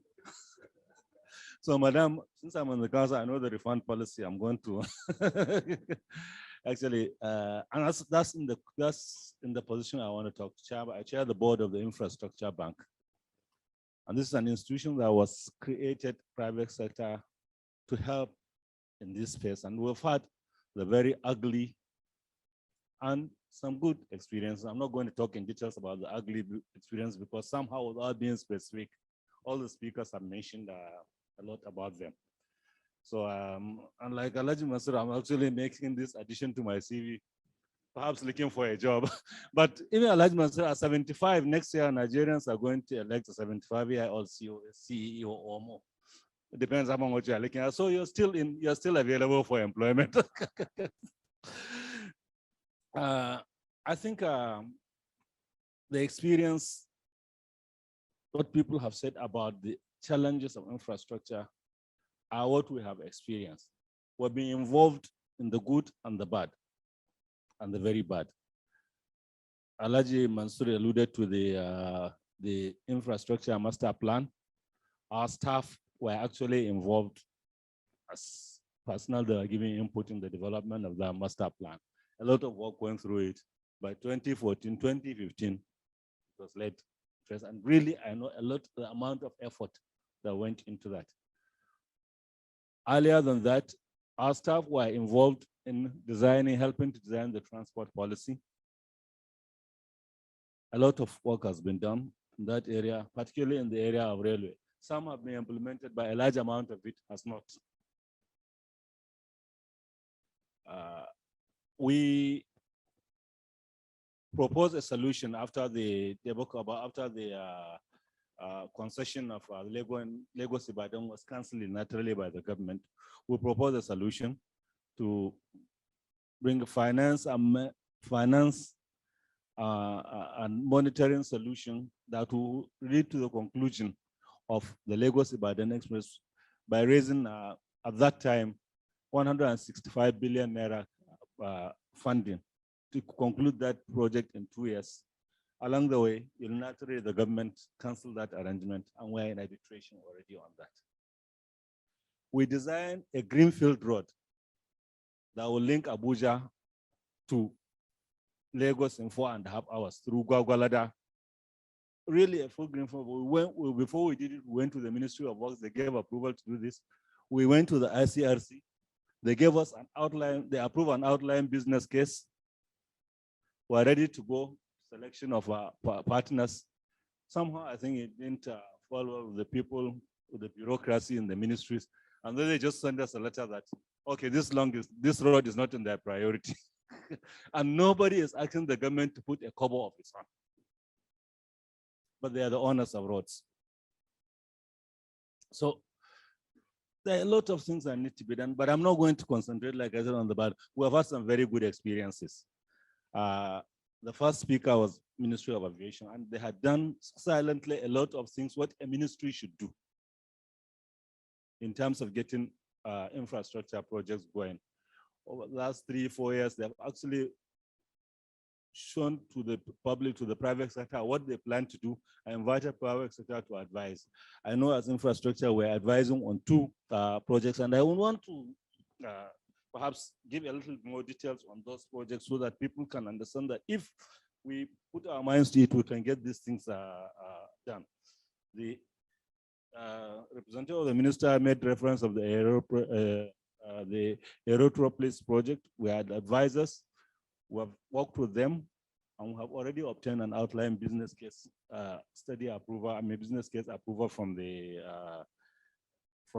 and that project is simply to create the aviation cities or the aviation infrastructure that is building businesses and the rest. And the second one was the cargo and agro-allied project, which again we have already obtained the OBC. And the ministry is going ahead now to invite international tenders. Now, this thing has been done silently, but they have done it effectively and is ready to go. And the ministry is not taking a position that it's it's allowing the private sector to lead it. Now, if the various departments of government will go through this route, a lot can be achieved in terms of what. And I think if we rise today and comment that those kind of things that are being done by the various aviation, they are going the same process in terms of the concessioning of the airports.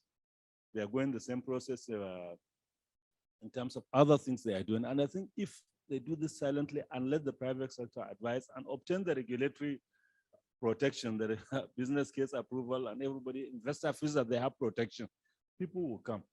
I've seen the advert for the Rotopolis has gone out on national and international media already. I've seen it in The Economist, I've seen it in Financial Times, and I'm sure people will be encouraged to come and do that. So I think these are the kind of things that our government agencies should endeavor to do, and perhaps we can make progress. So thank you very much. Thank you very much, Alhaji Diko, for sharing your experiences. I'll go back to Ike, and then we'll come back and take another question or comment. There are also a few other initiatives this government has achieved, despite what might seem like a very gloomy picture for infrastructure. One of the speakers earlier mentioned InfraCorp, where the government has set up a 1 trillion naira fund to be supported by 4 asset managers. AfriInvest is fortunate to be one of the asset managers under a vehicle called AAA Infrastructure Nigeria. But this private sector government promoted infrastructure fund is designed to achieve some of the benefits of a well-organized, researched business plan, have a proper plan, take it to private investors, make sure the returns are working, and make sure that you've got the right assumptions, and then seek to attract private capital alongside government money to invest in long-term infrastructure projects. So we are quite excited at that opportunity. That's definitely one clear sign of things that can be done.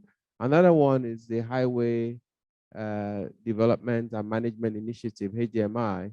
About 12 or 13 roads have already been auctioned off and won by several bidders. We happen to be involved in about 4 of them. And this initiative, again, is a private sector approach where you take the road, you as a concessionaire, and you then have the right to go ahead and toll it, rebuild it, and run and manage it for a long period of time. And I think that that would ease some of the challenges we've seen, for example, in Lagos-Ibadan Expressway, and make some of these ideas of infrastructure investment workable and bankable in the near term. Thank you. Thank you very much, Ike. I'm just looking at the time. Madam President, we are 30 minutes behind schedule already. Perhaps another 5 minutes and then we can wrap up the panel. I know you've been raising your hand. I'm going to enforce timing. So 30 seconds, please. If you have a question. Question, please. My name is Chris Okeke. I'm a fellow of the Institute. My question is basically, I listen to all the big stuff about big projects and all that, but I think that we can just start doing the very simple things. On my way here, I was attacked this morning. I'm living at Papa where I live, on the very bad spot that is not up to 15 meters. That thing has been there for 3 months. Trucks come out there, they fall there every day. What's wrong with just fixing those little things like that? Okay, somebody attacks me. I know that I can take their fingerprint off my windscreen and probably check through BVN or whatever, but Nigerian police doesn't have the forensics to give me that facility. These are things, they're frustrating, but can we just do the little things? This one is bad, fill the pothole. Let's keep going first. Things keep flowing first. Thank you very much. Thank you very much for making the point in such a short period of time. We appreciate that. One last question. Wait, we need a woman, please. Yes, okay, go ahead, please. Yeah. Good morning, everyone.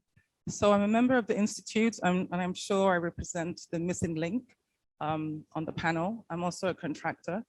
I don't believe that we can have sustainable infrastructure, any infrastructure at any level, without considering the challenges of contractors.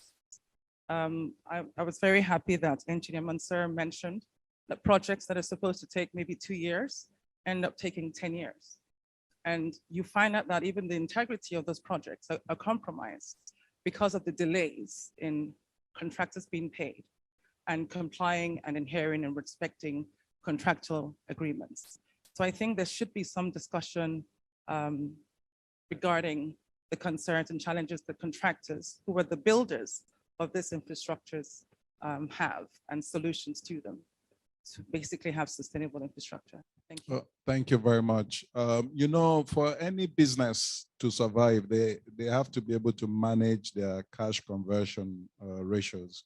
If you run out of cash, then you've run out of business. So your point is a very, very serious point. It's noted. I'm going to come back to the panel, 30 seconds each, closing remarks. If people are supposed to take away something from this conversation, what would it be? And I'm going to enforce it. So if you hear me tapping, that means your time is up. Please go ahead.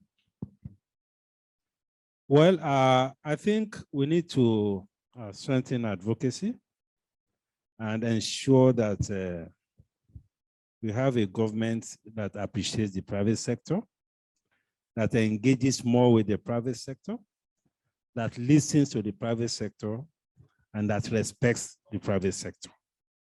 I think this should be at the forefront as we go forward to the next dispensation. And the outcome of this, I expect also to be put together properly and transmitted to all the key agencies of government, including the presidency. Because I know that those in government, they read. If you write, they read. That is one thing they are good, and it will never get missing. If you want a document of 10 years that you send, they can trace it for you. So please, we should not give up on advocacy. To get them to listen to what we are saying so that we can have a better country. Thank you. Okay. I think for us to start, I think one key thing we can do very quickly is have more transparency and more disclosure about how infrastructure investments that are the quick wins, like the speaker just mentioned, the quick wins can be done. I happen to have a big pothole coming out of the road of my house.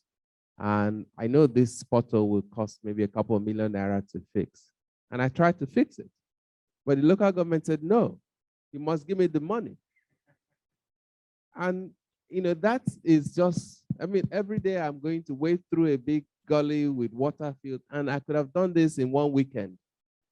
If the same local government could publish and say, if you want to fix a government road, this is the standard, and this is the quality, and you can, volunteer. Somebody would actually volunteer to fix that one on that bridge, But that's the challenge we face. Today in Nigeria, we are supposed to be about 200 million people in terms of population. In the next 10 years, I think the projection is that we are going to be about 264 million people. The infrastructure stock we have, even in quantum, not to talk about quality, is probably not sufficient for a 100 million population. So what will happen in 10 years if we don't do something really, really significant and completely new in terms of infrastructure? I believe that my suggestion is that all private sector organizations like IoD, like MAN, like LCC should come together and use the opportunity we have today to emphasize the need for focus on infrastructure development in a way that makes sense. At least now we have the principal contenders for presidency coming to us. We should be able to take this opportunity to put it down and to continue to pursue it, as Dr. Yusuf said, with continuous, sustained, effective advocacy. Thank you. Thank you so much. There you go, ladies and gentlemen. You've heard it from the panelists, the key takeaways.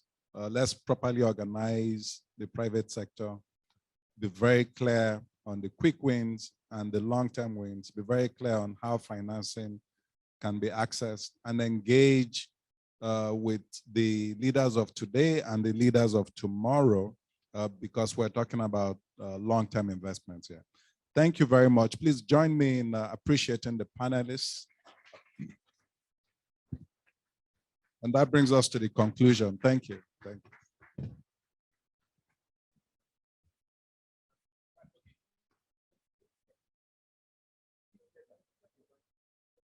First off, bamboo is not a tree, which is technically true according to Google, neither is it a scam.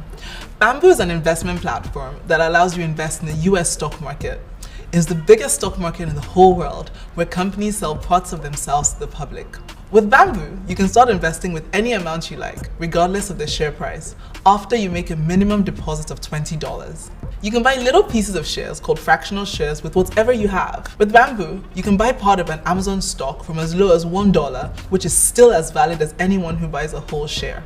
You make money when the share or stock price rises and you sell at a higher price than when you bought, or when a company whose shares you own distributes dividends. These are parts of the profits a company pays to its shareholders. We're backed by some of the world's top financial market operators, and we use state-of-the-art data encryption and two-factor authentication in handling and protecting your information. So yes, your information and money is safe with us. Depending on how familiar you are with the stock market, we recommend watching our stock market course on YouTube to learn more about the US stock market and how to invest using Bamboo. Because we love the easy life, and we know you do too, we have made investing in the US stock market very, very easy.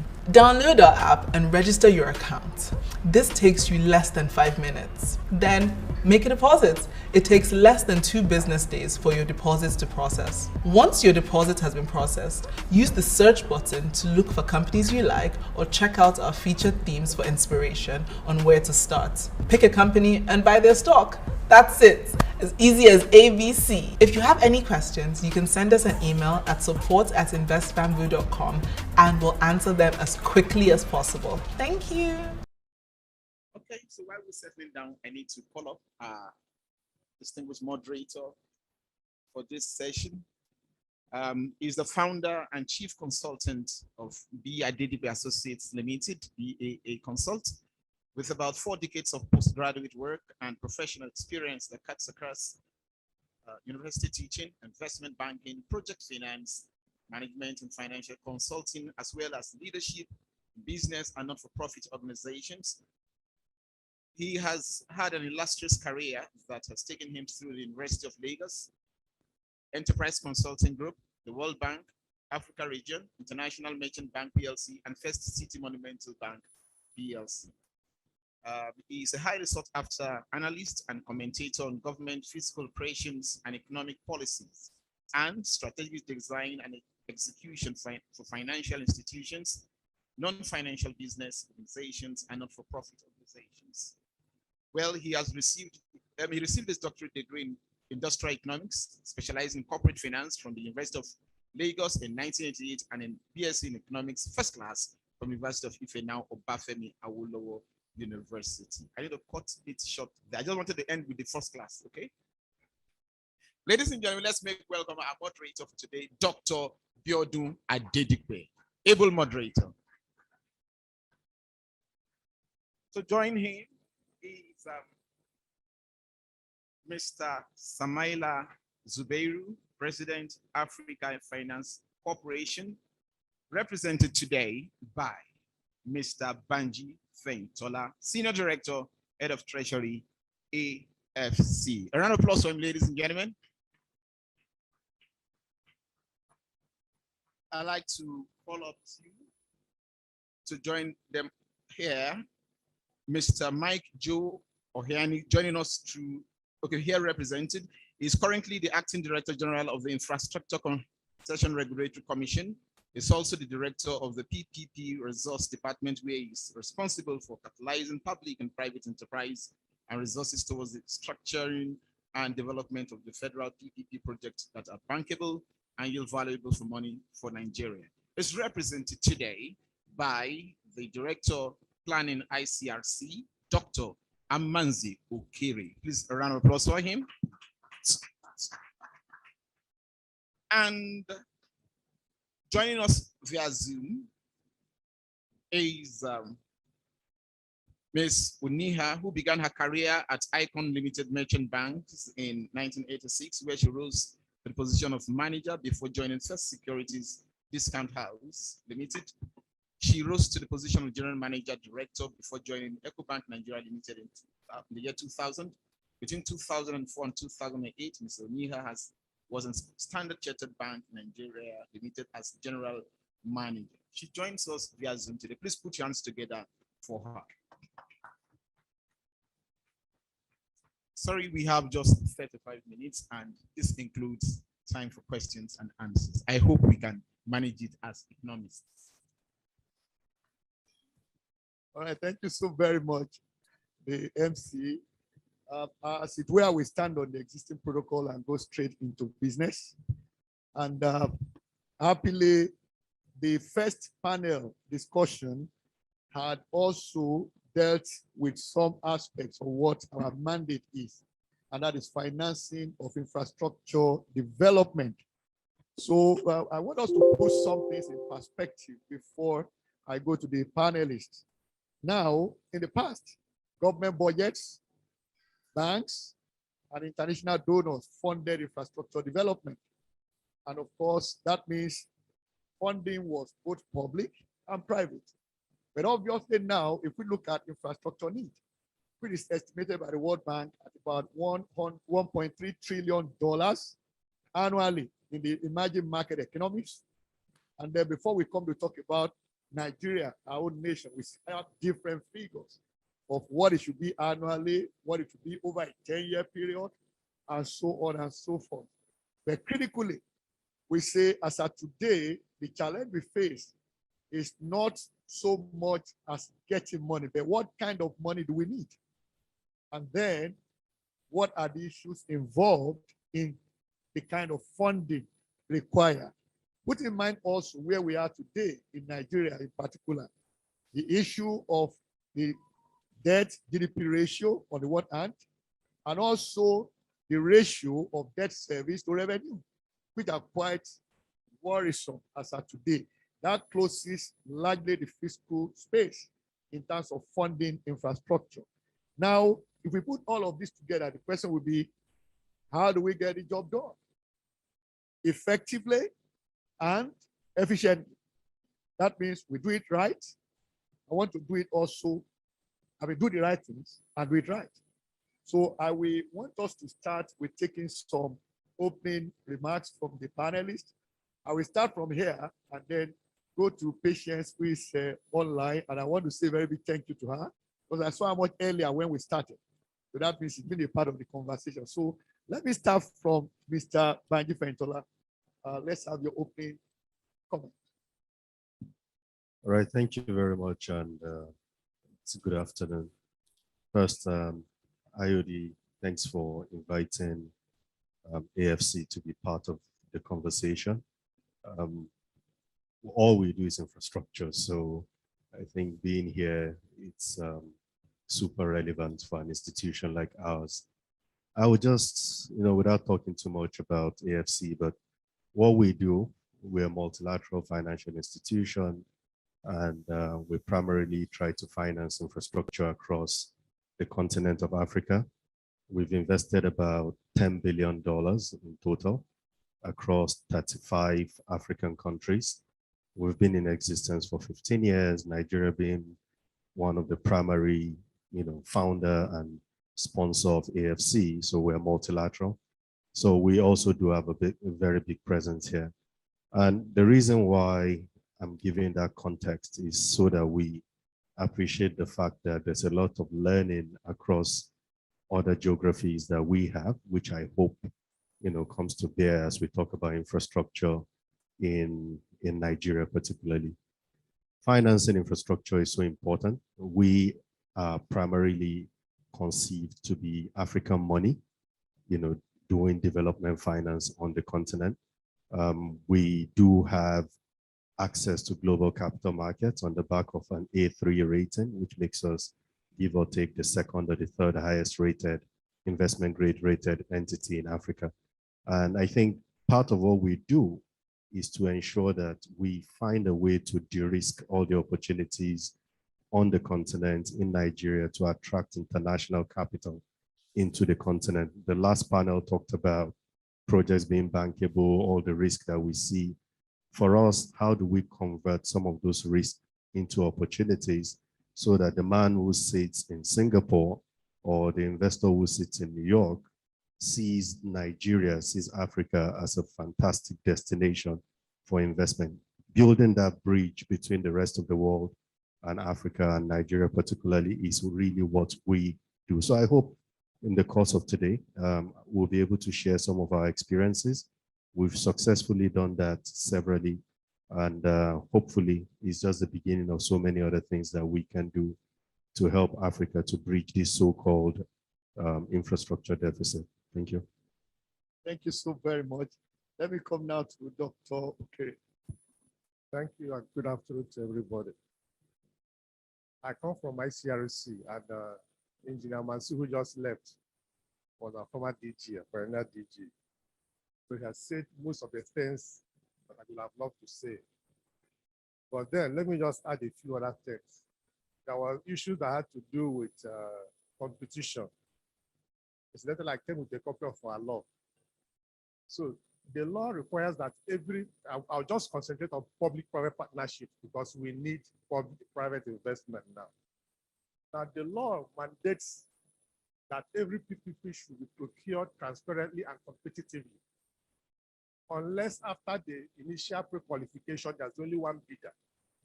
Then because there's no that need for competition, you go into direct negotiation. And it's good that we know it. Then the second one is about the sanctity of the law or agreement. If you sign an agreement and you follow the ICRC process, the law also says that no contract entered in line with this act shall be terminated except you follow the same process. So most times you see or hear that PPPs are having problems and challenges in Nigeria. It's because they didn't follow the process. And there's a particular project that happened recently, and we wrote a recommendation in line with the law and our decisions too. And that gives confidence to investors, which brings me to the point of one of the key things we say about PPPs. That is about putting private capital at risk. Meaning that if you put your private capital at risk, you're expecting something. So we say, okay, your internal rate of return must be higher than your weighted average cost of capital. Then internally as government regulator, we don't restrict our regulation to government. We also try to make it friendly, even to the private investor. So we ensure that only bankable projects get out of ICRC to the public, and we call them Nigerian projects. So as of today, we have 77 PPP projects under implementation. But besides that, we have issued about 125 outline business case compliance certificates to show that the projects are actually bankable, so that no investor or no financier will look at and say, no, we're not willing to invest. And that's what we do to protect both government and the investor. And the madam that came from aviation, all the projects she mentioned have gone through the processes in our system. The HDMI project that was mentioned has gone through our processes, and so many other key projects that are running. The point is that the population is huge, and we have this actual demand that is very, very big as well. That even to compensate for it, as we are training ourselves in ICRC, we're also training Nigerians, to the point that we have even established an institute, which I'm coordinating presently, to train any willing agency, and we are willing to partner with IoD, to have a MOU or collaboration or whatever we'll call it, to see how we let people know how to do PPP in line with the law.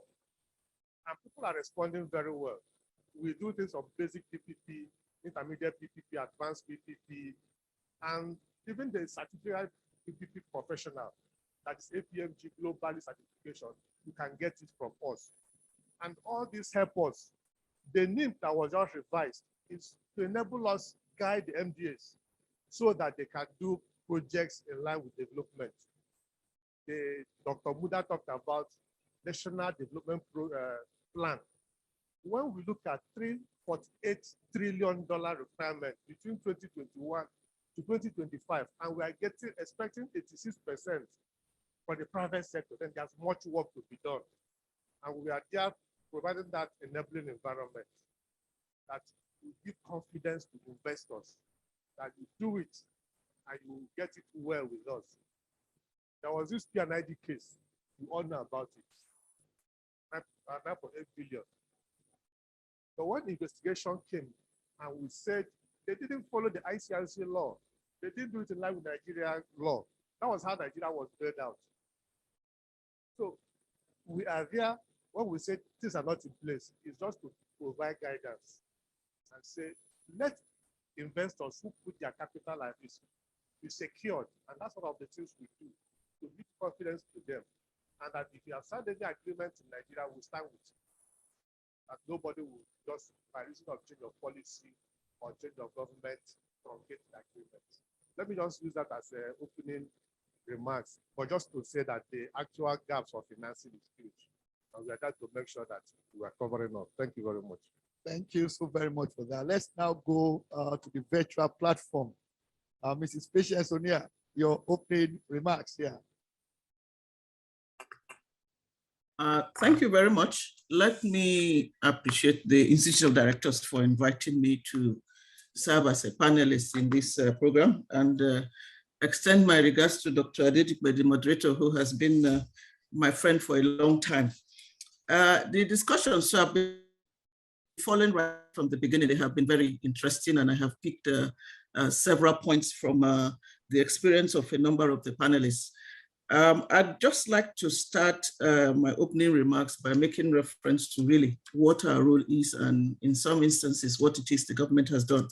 So I'm sure I do not have to introduce the DMO. You know us as the borrowing face of the government, so we'll leave it at that.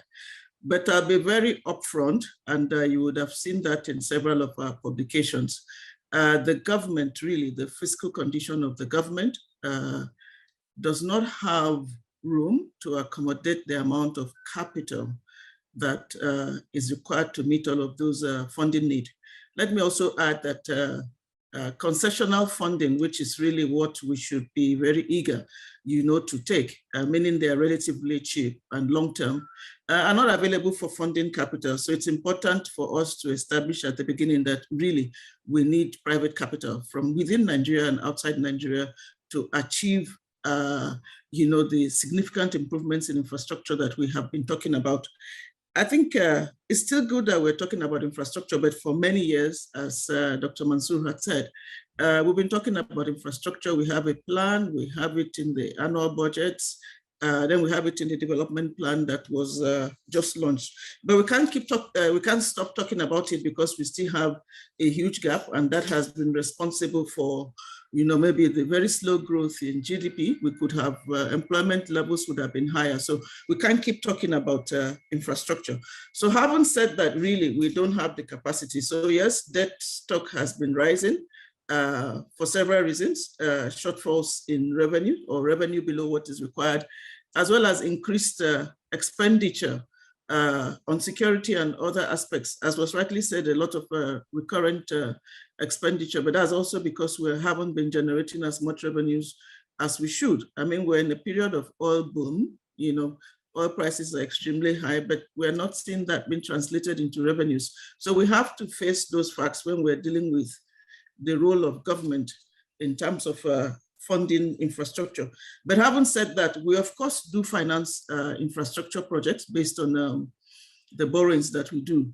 So how do we finance projects? Basically, they have to be appropriated for, meaning they have to be in the budget. So insofar as they are in the budget, they're eligible, for funding for the borrowings that we make for the budget. So in terms of how does DMO select projects? The projects are already embedded in the budget. We can't fund anything that is not appropriated for. Secondly, to say for the interest of the distinguished audience, the government does have a list of priority projects, which I believe is available to the public. So ordinarily, from those priority projects, they get into the budget and they're implemented. Okay, so what are the issues? Why haven't we seen, significant involvement of the private sector in infrastructure financing, whether local or international? I believe some of the reasons have been given, but let me start with a simple one, just to support one of the statements Dr. Mansour made. Essentially, what should happen is, as a country, we should have, these are priority projects. We want to complete this road from Lagos to Kano or from this. we know how long it takes, for such projects to be completed. We decide that these projects will be completed over 2 or 3 years, and they get into the budget and there's no tampering, meaning the implementation framework has to be tight. So let's prioritize those ones with major macroeconomic benefits. What we see happen now is that in the budget, I'm talking again from the benefit of the Sukuk, and as an ordinary Nigerian, we have several small projects, capital projects in the budget. So really, you can only finance one small bit of the road or something, whereas if you concentrate on a few this year, you can complete them, and then that process of waiting for 6 years or 10 years to complete a project, as some of the speakers noted, won't arise. So we have to have very clear implementation plans that are approved by the executive as well as the legislature, so we can complete some major projects. I think some of the speakers have also talked about some of the things the government has done. We already have institutions. We have the BPE, we have the ICRC, we have legislations, and some clarifications have been provided as to how things can be done in terms of concessioning and things like that to assist the private sector operator. We have also seen the infrastructure tax credit. We have seen on what NSI is doing. We have also seen that to some measure, we have been able to raise funding for Sukuk, which are project tied, but I can assure you that the investor doesn't make a difference between the Sukuk and the regular products because he's focused on income. So that's some other thing that we need to address. So there are already initiatives on ground. Why aren't we getting, a large scale private sector investment in infrastructure in Nigeria? I think the approach has to be a holistic. Some have talked about, I think there's room to look at legislation. There's room to look at security. There's room to look at monetary and foreign exchange policies. Those are things that we need to look at. It has to be holistic. We can't say once the laws are in place, we can, run, whether local or foreign. You have to be able to either access foreign exchange or, access foreign exchange to remit your dividend or bring in your foreign exchange, one of those two. So we need to focus on those. It may also be an issue of interest rates because the investor wants to be successful. So maybe there are some things that we can look at there. But as we speak, I think there are already opportunities for the private sector to get involved with investment and the ease of doing business. I imagine that is a public-private sector council should be the forum where some of those are addressed. Let me quickly just say in rounding up these opening remarks. So what in the medium-term debt management strategy that we're running with from 2020 to 2023, we did realize that really on balance sheet, the government is limited in terms of direct borrowing. So for the first time, we introduced a limit on guarantees, 5% of GDP. As we speak, we're just barely at half of that. So there's room where the private sector needs to be supported to accommodate certain risk. But I can also say that many of the projects that we have seen, the proposals that we have seen, are either not properly conceptualized or the source of funding is not, hasn't been looked at very closely. And then sometimes we are then told, hey, government should bring in money. And we're like, oh, we don't have our own money. That's why we're willing to support the projects in various ways. So I think even on the part of the private sector, when you're looking at support in terms of guarantees or any support letter, whatever it is, your comfort letter, as we used to call it, I think we need to see some improvements in the projects, that are presented to government. We have looked at several and we go back, it looks that there's a lot more work that needs to be done. So I'll stop there and be open to the discussions as we proceed. Thank you very much. Thank you so very much. Now, I want us to proceed now and use live projects to illustrate the conversation. And I will use one here to start that process. It's a $100 million project that my company is involved with. And some foreign investors expressed interest quite well from UK, from the US. And then we got to the point of negotiating the cost. And then came LIBOR plus, typically. Then the plus now went to 5%. LIBOR plus 5%. So I challenged the 5%. And they said that is the risk premium, that they place on Nigeria. Of course, after a period of about 2 months of dragging, negotiating this, they came down to about 3.5. Okay, so it became LIBOR plus 3.5. But of course, the project was coming back to the comments we made earlier on, well designed, structured, and of course, huge prospect. Okay, it's also a PPP, by the way, and that involves a major infrastructure project in the southeast. So, 30-year concession. All right. But the issue that I want us to talk to, which happily Mr. Banji mentioned earlier, how do we de-risk finance of infrastructure? Because we see the opportunities, we see the interest, but the gap between opportunities and interest is the risk. So how do we effectively de-risk financing of infrastructure in Nigeria? Over to you. Well, thank you.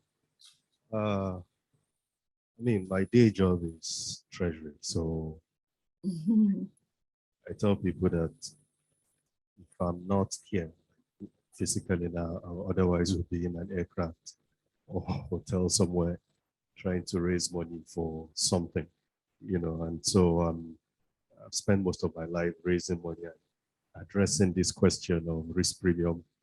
You know, I wake up every day and ask myself, why do we pay such a huge cost of funding, cost of borrowing as a continent, Africa?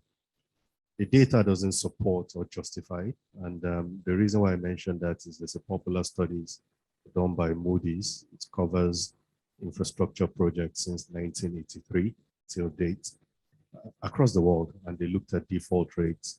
And what they found out is Africa actually has the lowest default rates for infrastructure projects across the world. You know, just slightly second behind the Middle East. You know, was roughly about 3%, if I recall, in terms of default rate. And if that is so, then why will investors be asking for ridiculous pricing? You know, when you mention LIBOR plus 5, in my head, I'm like, in today's world, if you give me LIBOR plus 5, we'll probably take it. But I mean, many projects can survive a high cost of fund, and it's a statement of fact. And we have the sustainability in Africa again, which is another issue. So the issue is about perception of risk. You know, over time, I've tried to rationalize it. In the capital market, they call it zip code premium. Once you're an African project, investors just automatically add ridiculous premium on it. But for me, you know, I call it the CNN effect. You know, that's what I call it. And, you know, I've been accused before that you talking about CNN, the network news. I don't want them to sue me one day. So I say CNN is constant negative news, right? That's what it is. So if you like, ascribe it to yourself, that's your problem. But constant negative news does not do us any favors. And I'm saying this addressing Nigerians, all of us, we're all guilty. Somebody said earlier on, we spend too much of time talking about negativity. We never talk about the positives about our environment, our country, our economy. It's when you do that, that's when the investors are attracted to you. If all you sell is negativity, I'm sorry, capital has so many destinations to go to, and they will not pick you no matter the return that you show them, because all they see is CNN. You know, all they hear is CNN. So I think the first thing we need to do is to recondition our minds that, look, we have to sell a positive story about our country. Once we sell a positive story about our country, then the premium, that premium will pay over time starts to come down. And I think we are all affected by it. The cost of service, cost of infrastructure, we're all impacted by it at the end of the day. And it comes from the power of what we say about our country. So that's the first point I want to make at that point. But importantly, I think, look, de-risking projects is also important. That's where we as bankers have work to do. One thing we have done successfully is to say, if you look at the value chain of almost any project, the biggest problem is people don't want to put money in to take the green, you know, the risk at the early stage. We are very strong in developing projects. You know, we put in early stage capital to ensure that we de-risk the project, working with regulators, working with all other parties to ensure that the PPPs, the PPA is signed, well negotiated, everything is bankable. And in fact, in the last few years, we've actually gone one step further to say, okay, most people don't put money into projects because they want to see. We say to ourselves, okay, we can finance this project 100% with equity and get it to cash flow stage. Once it gets to cash flow stage, then, capital runs in at that point. So we've done that successfully with wind farms in Djibouti. We've done it in several other parts of Africa. It's something that we would like to do here if the environment is perfect for us to do take that kind of risk. So I think there's so many things we can do on the structuring side, but let's never forget that while the bank has spent time doing structuring, we as citizens also have a big role to play in how we project our country. If we don't do that, I'm sorry, we'll continue to pay the high premium that we currently pay. Thank you. Thank you so very much. Now let me come to Dr. Kiri. With taking from there, I also look at a situation where this is a true life experience. Let me also share that on another project. This project came on by government policy in the year 2000. Then it was also a PPP, by the way. So that's why I'm putting that for you. And then by 2004, there was an open bid. This particular Nigerian entity won. Many global players in that sector also competed. Nigerian entity won. Then there was a protest by one of the major global players. So they had to redo the bid. This entity won again. All right. Technical, very strong and solid. And so the books were open to this international player. And at that point, they considered that this entity won. Now came the issue of financing. And there was a defect in the agreement with the Nigerian entity that won the bid.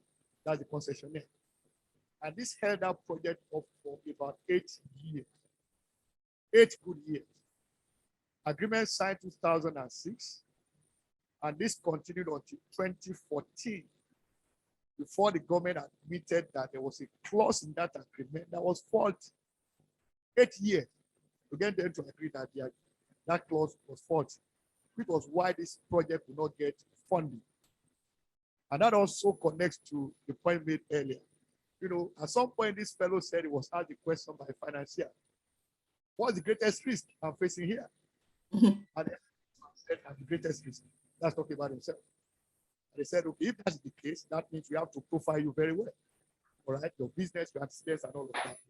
But the issue for me is why should it take 8 years for us to address a defect in a concession agreement when we are truly hungry for private capital to develop infrastructure?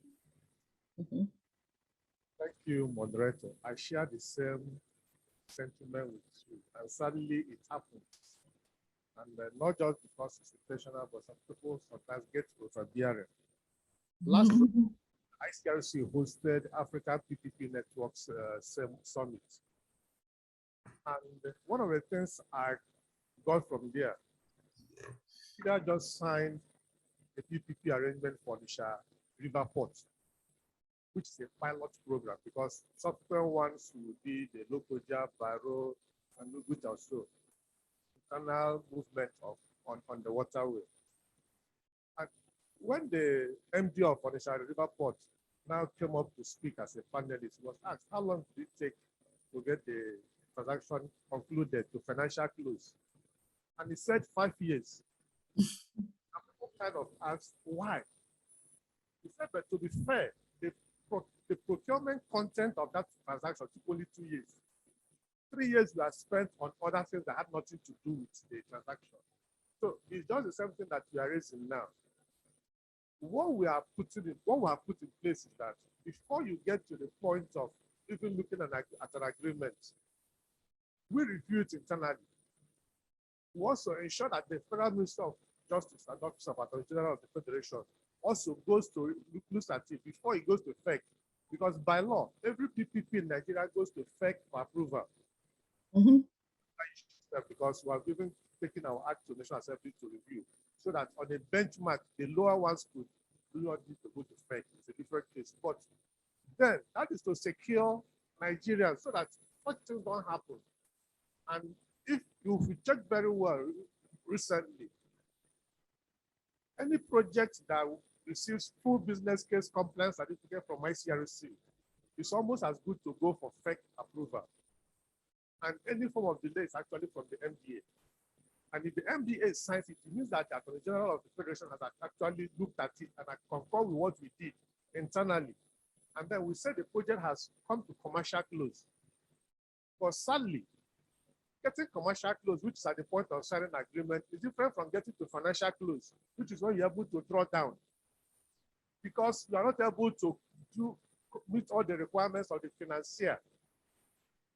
And what we also try to encourage the MDAs in PPPs is to bring in credible players. You know, you talk about the risking of projects. Sometimes it is the name of an advisor on the project, the name of a financier on the project that actually gives that credibility and reduces a lot of the risk. If you bring Amazon and sons and daughters, taking myself as an example, and some financiers say, who is this? Nobody knows about it. So by the time you bring some key players, AFC, and all other people are willing to key in. And then you bring in people like, they're able to get World Bank to provide some partial guarantee for you. And you see that people are willing to do it because they are already credible. And in that process, you have actually finished your project. So it happens, it doesn't happen. But steps are being put in place to mitigate them, which is about risk. Identify all available risks, allocate them to the party that is best able to bear them. And that's the beauty of the issue. Government does not need to bear every risk in a contract. So when the private sector now comes and takes up their risk, how can government incentivize them? So when you talk about, let me just add to what you say. Government could also, in the business case, take up co-financing of the construction phase or the operation phase and actually capture the contract. Actually begin the project and make it easier to actually accomplish. Thank you. Thank you so very much. So let me now go to Mrs. Onia. You made reference to guarantees earlier on, and that was very, very interesting. Some 11 years ago, I sat briefly as an advisor to the president of Nigeria, and then came this foreign, it's a very popular entity globally. And they wanted to negotiate something with Nigeria. So I went to represent the country at that meeting. And then there was this clause in the, B2C agreement they brought. And then I saw that they require federal government of Nigeria to give a guarantee. I then challenged them. I said, will you make money from this project? They said, yes. I said, so why do you want a guarantee that will protect you from the basic business risk? That is recognizing now that there's a difference between basic business risk and the financing risk. Yes. So then I asked me, say, you are not talking like a typical government official. IoD. Because governance, good corporate governance, as our president said earlier on, is important to us. And so the issue here was that they then said, we believe Nigeria is now ready to do business. That was the remark they made. Okay, so how do we get to that point where even when we give guarantees, the people we relate with will be willing and ready to do business with us in context of this good governance we're talking about? Thank you very much. I think there are two parts. Please forgive me. Let me just make a statement on what the panelists from the AFC did say. I think we all recognized sometime about April during the World Bank meetings that we tend, this was not just Nigeria, but like Africa, we tend to make Africa look like we are the most indebted countries, we are the most prone to default, we are the worst countries in the world. And we needed to look at other countries, to this, let's look at other countries outside of Africa. Are we really, at the bottom of the ladder? So there's a lot of demarketing, if I may say, if I may just use that word that we're using. We have issues, major issues, and we shouldn't be shy of them. But I think there's a point where we have to be fair and balanced. There are two countries there's Angola. Angola was in a worse position than we are. They're also oil producing, but much smaller population. There's Ghana that we have been talking about. Ghana has some challenges now, but you won't hear of it. But we keep talking about Nigeria is bad. We have this, we have that. So I think we should just be fair in our assessments. We have issues. Okay, speaking about guarantees, I think that was really the last part of what I said. So a lot of what we see, my statement really is that if it is a PPP, it means the private sector is taking some risk. You don't just come and transfer everything, interest rate risk, FX risk, political risk, everything risk to the sovereign. So that's mainly what we see that comes. So the typical question to us is, so what risk are you taking in this project if the government is supposed to take all of the risk? Okay, so we look at them very critically. We look at each one of those projects very critically and determine whether this is a risk worth taking. Ours is to recommend, of course, but we are the foot soldiers, so we do the analysis. Is it worth taking? And then apart from worth taking, what are the fallbacks? What is the probability? So we do your typical credit analysis, because really, if that guarantee crystallizes, then you have to honor it. Okay, so let me quickly say, and I hope the group, the audience is listening, really from the proposals that have come to us, the private sector can do a lot better, in the proposals they submit. Usually asking for guarantee, we want to do this project, we want to do that. They can do a lot better if they also come from the position that the government, will look at it closely and not just say yes and sign in the blank pages. So we have seen so many proposals, particularly since 2020, when COVID came and most countries were, including Nigeria, were in trouble. So there's work to do there. Second point, let me make a bit linked to what ICRC did say. So we'll get a proposal that comes, we look at it, I'm talking of a DMO, for instance. So wherever it goes to, if it requires financing or guarantee, it will come to us to look at. So we look at them, you ask a few questions, because the promoters are either not, they're just promoters, maybe facilitators, so they don't know too much about the technical aspect of it. When you ask them questions, please address these issues. It can take 6 months before they respond, okay? And sometimes in this period, they're making contacts above you and you say, we've written to them to provide this information. So some of the time lag you're talking about has to do with the people not responding. Okay, so we do have a high and growing debt stock. Relative to GDP, like we say, small, but we have a revenue challenge. So if we're issuing guarantees, we don't want that to constitute part of debt service. It should be that we give the guarantee by way of comfort. So if there's a government guarantee to support a private sector project, it should then be able to borrow at a lower rate than it would do otherwise. So that helps to improve access to capital and improve profit. So that's the role we see it as performing, not that you transfer all the risk to us and go away, with no risk. So I'll stop there. So it's the two parts have work to do. Yes, thank you. Thank you so very much. That also brings that issue into proper perspective. Now let's see if we have any question or contribution by those on the virtual platform. Because the first panel, we somehow did not give them space. Is there anyone on the platform that has a question or comment before I come to those that are in the house here in person? Anyone? There's none. Okay, so let me come to the audience. Okay, your hand is up, sir. Can we please give him the microphone, a question or comment, make it as brief as possible so that we can take as much as we can before the yellow card goes on. My name is Chris Okeke. Finance is financially is a big problem. We realize it, but execution is a major obstacle also. How can we explain something like the phenomenon you Lagos International Terminal?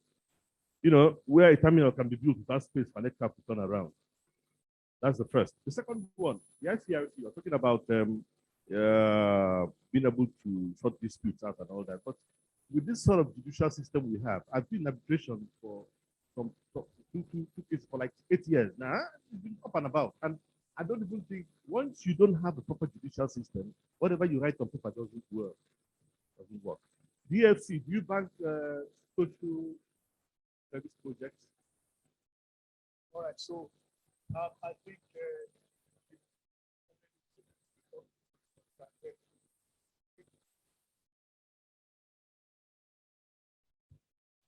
thank you. We're all Nigerians, and most of us have traveled out, and we see things work.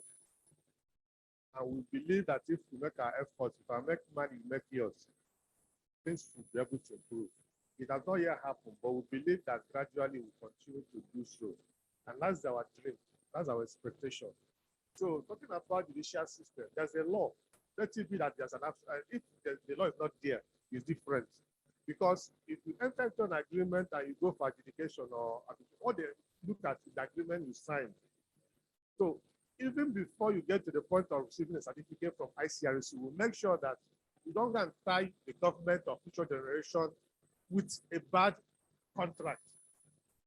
When we established, we ran into so many PPPs that were done before we established, which were inherited as legacy PPPs. And we had this program of regularizing all of them in line with the law. For some of them, we are defective. You will see where simple words could mean a lot, make a big difference. Take, for instance, the word obtained and the word received. Legally, they don't mean the same thing. But sometimes the private sector, in their smartness, puts the word received on their own part instead of using the word obtained in things that have to do with things like permit.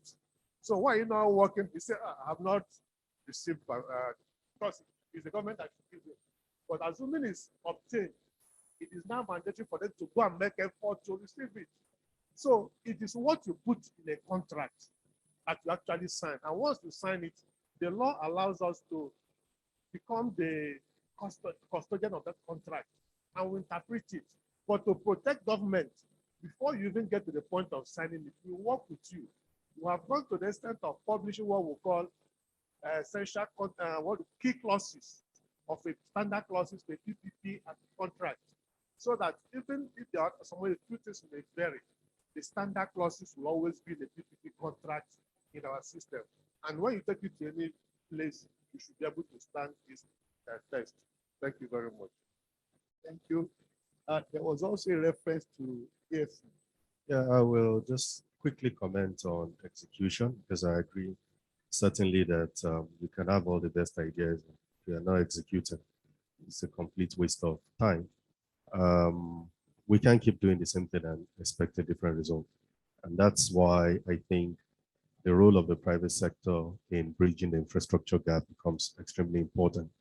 If we put our capital at risk, execution becomes extremely important to us because this is not taxpayers' money. It's not money that, you know, quote and unquote, will be replenished by someone else. It's direct loss to our P&L. If there's delay in execution, that goes straight to cost overrun. Cost overrun means, you know, projects could fail and we could lose our investment. So I think the role of the private sector becomes extremely important in helping us to have to overcome some of this execution problem that you mentioned. Design problem, like you mentioned, would ideally not be a case in a proper private sector-led project because people know that that design failure could mean that whole project fails. So people have to spend more time there. So I think that's what I would say. I mean, for us, even we, AFC, we're a PPP because the government is an investor in AFC. And then we have the private sector, we hire people from all over the world, you know, to get the best brains to do infrastructure. We spend a lot of our time advising governments across Africa, including here in Nigeria, working with them to ensure that all aspects of the project lifecycle are properly managed so that we don't have the kind of problems that you mentioned. With respect to social infrastructure, we certainly believe social infrastructure are eminent, very important. I mean, up till before COVID, we didn't do healthcare, for example, in AFC. But after COVID, we realized that, look, we can have the best infrastructure. Failure in the healthcare system could mean everything gets truncated, like we saw. So now we're beginning to look at healthcare. Other things like education, rural, roads, electrification, etc. We don't primarily do them ourselves, but we intermediate in those sectors through our financial institutions business. So we provide a lot of liquidity to banks here in Nigeria and across Africa, and we try to get them to lend to SMEs, women-led businesses, to finance social infrastructure, because we believe they probably understand it better than we do. And it's better if we intermediate going through some of those people. So yes, indirectly, we are involved in social infrastructure, but we do that largely by going through other financial intermediaries.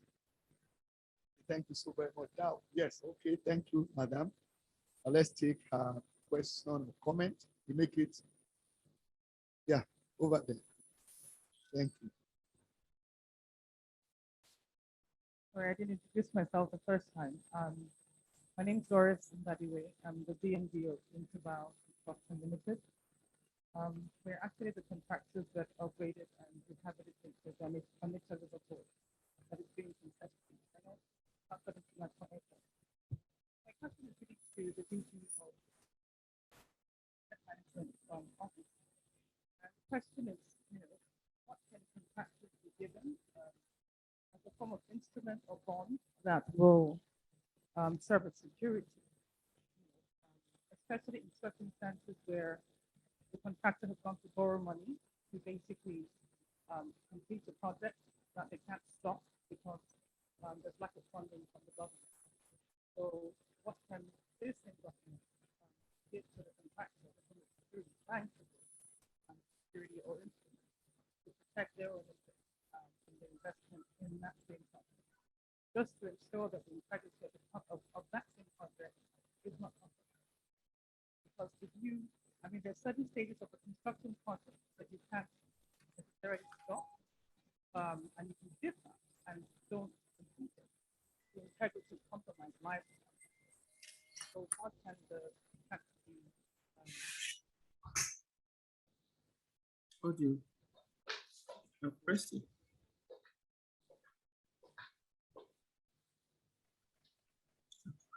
It's too low. Yeah, is a virtual panelist. Did you get the question?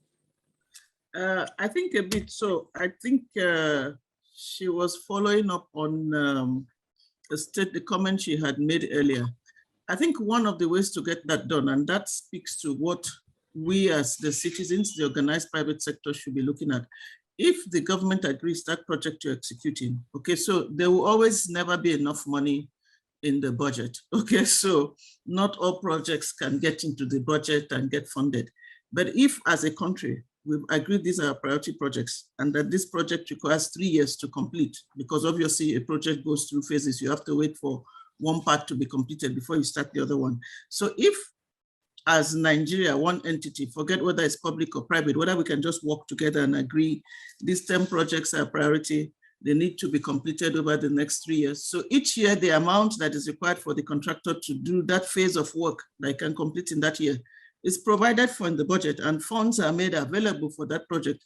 We shouldn't have the kind of problems that we're talking about. Okay, so that's one way to look at it, and that speaks to having an implementation framework that is linked to the budget. And that linked to the budget will not be just linked only at the executive level, but also linked at the National Assembly level, because we all know that changes also happen there, that the executive can include some things and they're taken out. So, and I always say this is where we ask the organized private sector to make inputs into the budgeting process, particularly when we have those public hearings. That's when we should come. The CSOs do very well. They come, the NGOs, they do very well. So I think that's where we should come and say, these 5 roads were included in the development plans as priority, so let's put them there. That's one. But again, let me speak just from the benefit of the experience we've had with the Sukuk these past 5 years, where there's actually money. What we're waiting for is for the contractor to complete the job, for the work to be certified, and he gets payments. On some of them, utilization is actually slow. So we need to look at capacity. How many contractors, say peak roads, which is what we've been doing, roads and bridges, how many have the capacity to use 5 billion naira in 1 year? Like I say, we're on our, I think, 4th Sukuk now, so we can tell you that even where funds are available, sometimes work is slow. So we need to balance out all the issues. Thank you. Thank you so very much. Now, I will say on a final note to wrap this up, and I want us to bring it home. And this played out in my mind with respect to two projects I was briefed about. One was to bring the first 7-star hotel to Nigeria. That would have been the second in Africa. Abuja, the cost estimates started with $750 million US, and then the cost of about 3 years of negotiating this with the government in Nigeria, the cost escalated to $1 billion. Now the private sector partner that came up with it, the promoter, eventually got one of the top architects in the world to design the project. Got an hospitality brand that will give access to funding. So getting $1 billion was no longer a problem. That was settled. The governance became the key issue because somebody in government insisted on what he should be given before he would sign the approval. So we lost that opportunity. I won't mention the year so that I don't pin it out to anybody. The second one is a cable train. This one happened to a friend of mine. All the investment done, even the land spaces for the stations already acquired. $400 million to do the cable train. And then again, governance came in there. Somebody said, you must give me this before I sign up. The first was federal. The second is a state issue. So how do we deepen governance when we talk about public-private partnership? Everything is sorted for these two projects. Financing was no longer a problem. The governance was the real issue. So that is what is especially important to IoD. So how do we deepen this issue of leadership and governance in infrastructure delivery in Nigeria? Very briefly, because of our time. Thank you very much. There are so many things we call public-private partnership. But in the context of the law and in the context of the practice, there's always a procurement element to this, the one we practice in government. And that procurement becomes public procurement, whereby there has to be competition in selecting the bidder or the final winner, whether it's a solicited process or unsolicited process. Even when it's unsolicited, at the end of the day, it will still go through competition. Depending on what you want to do, whether it's a Swiss challenge, to give the proponent the right of first refusal. But there must be the element of competition. So if an investor comes to make an say in that hotel of $1 billion, and then there was no other arrangement except to go through to the point of signing it with a government officer in foot, and the government officer says, if you don't give me X amount of money, I'm not going to get it done for you. There's no competition in that process. So by our definition, it is not public. The one recognized by law. This one was, because this one I was directly involved. This one was. Okay. I didn't know that it was a procurement process. It went through that process. Everything done. It was competitive. Good. Then it's most likely it didn't go through ICRC. Because ICRC is the federal government agency that is empowered. And let me tell you what, ICRC, with the collaboration of the World Bank, made Nigeria the first country in the world to disclose all public-private partnerships in a portal, where anywhere in the world you can see it. So if you go to that portal now, you see the 77 PPP projects running in Nigeria. You will see the ones even in our website that are under development and procurement phase, and you can monitor them. Now, the one you're talking about, I must know by reason of my office that one didn't pass through, or somewhere along the line it circumvented. You went, tried to cut through the law. It didn't go through that process because the law mandates even the ICRC to publish to the public and the gazette it a pipeline of eligible projects for PPP, so that those who want to invest in Nigerian PPP spend can come. Last year, 2021, we had 51 projects valued at about $17 billion. This year, 2022, we have 53 projects valued at about $22 billion. Now it's out yet to go to the market, but very soon to go. But the one of 51, if you go to our website, you will see it, and it's not easy. And before they go out, it means that we have gone through the process of reviewing it to validate that it's actually bankable. So a financier can look at it and say, yes, we are willing to support investors in this process. So that's why you're talking about human beings doing whatever they can. I cannot defend that one. I don't know about it. But then it's a sad case. The truth must be told. But it didn't go through the proper process. Like I told you, it's not in our system.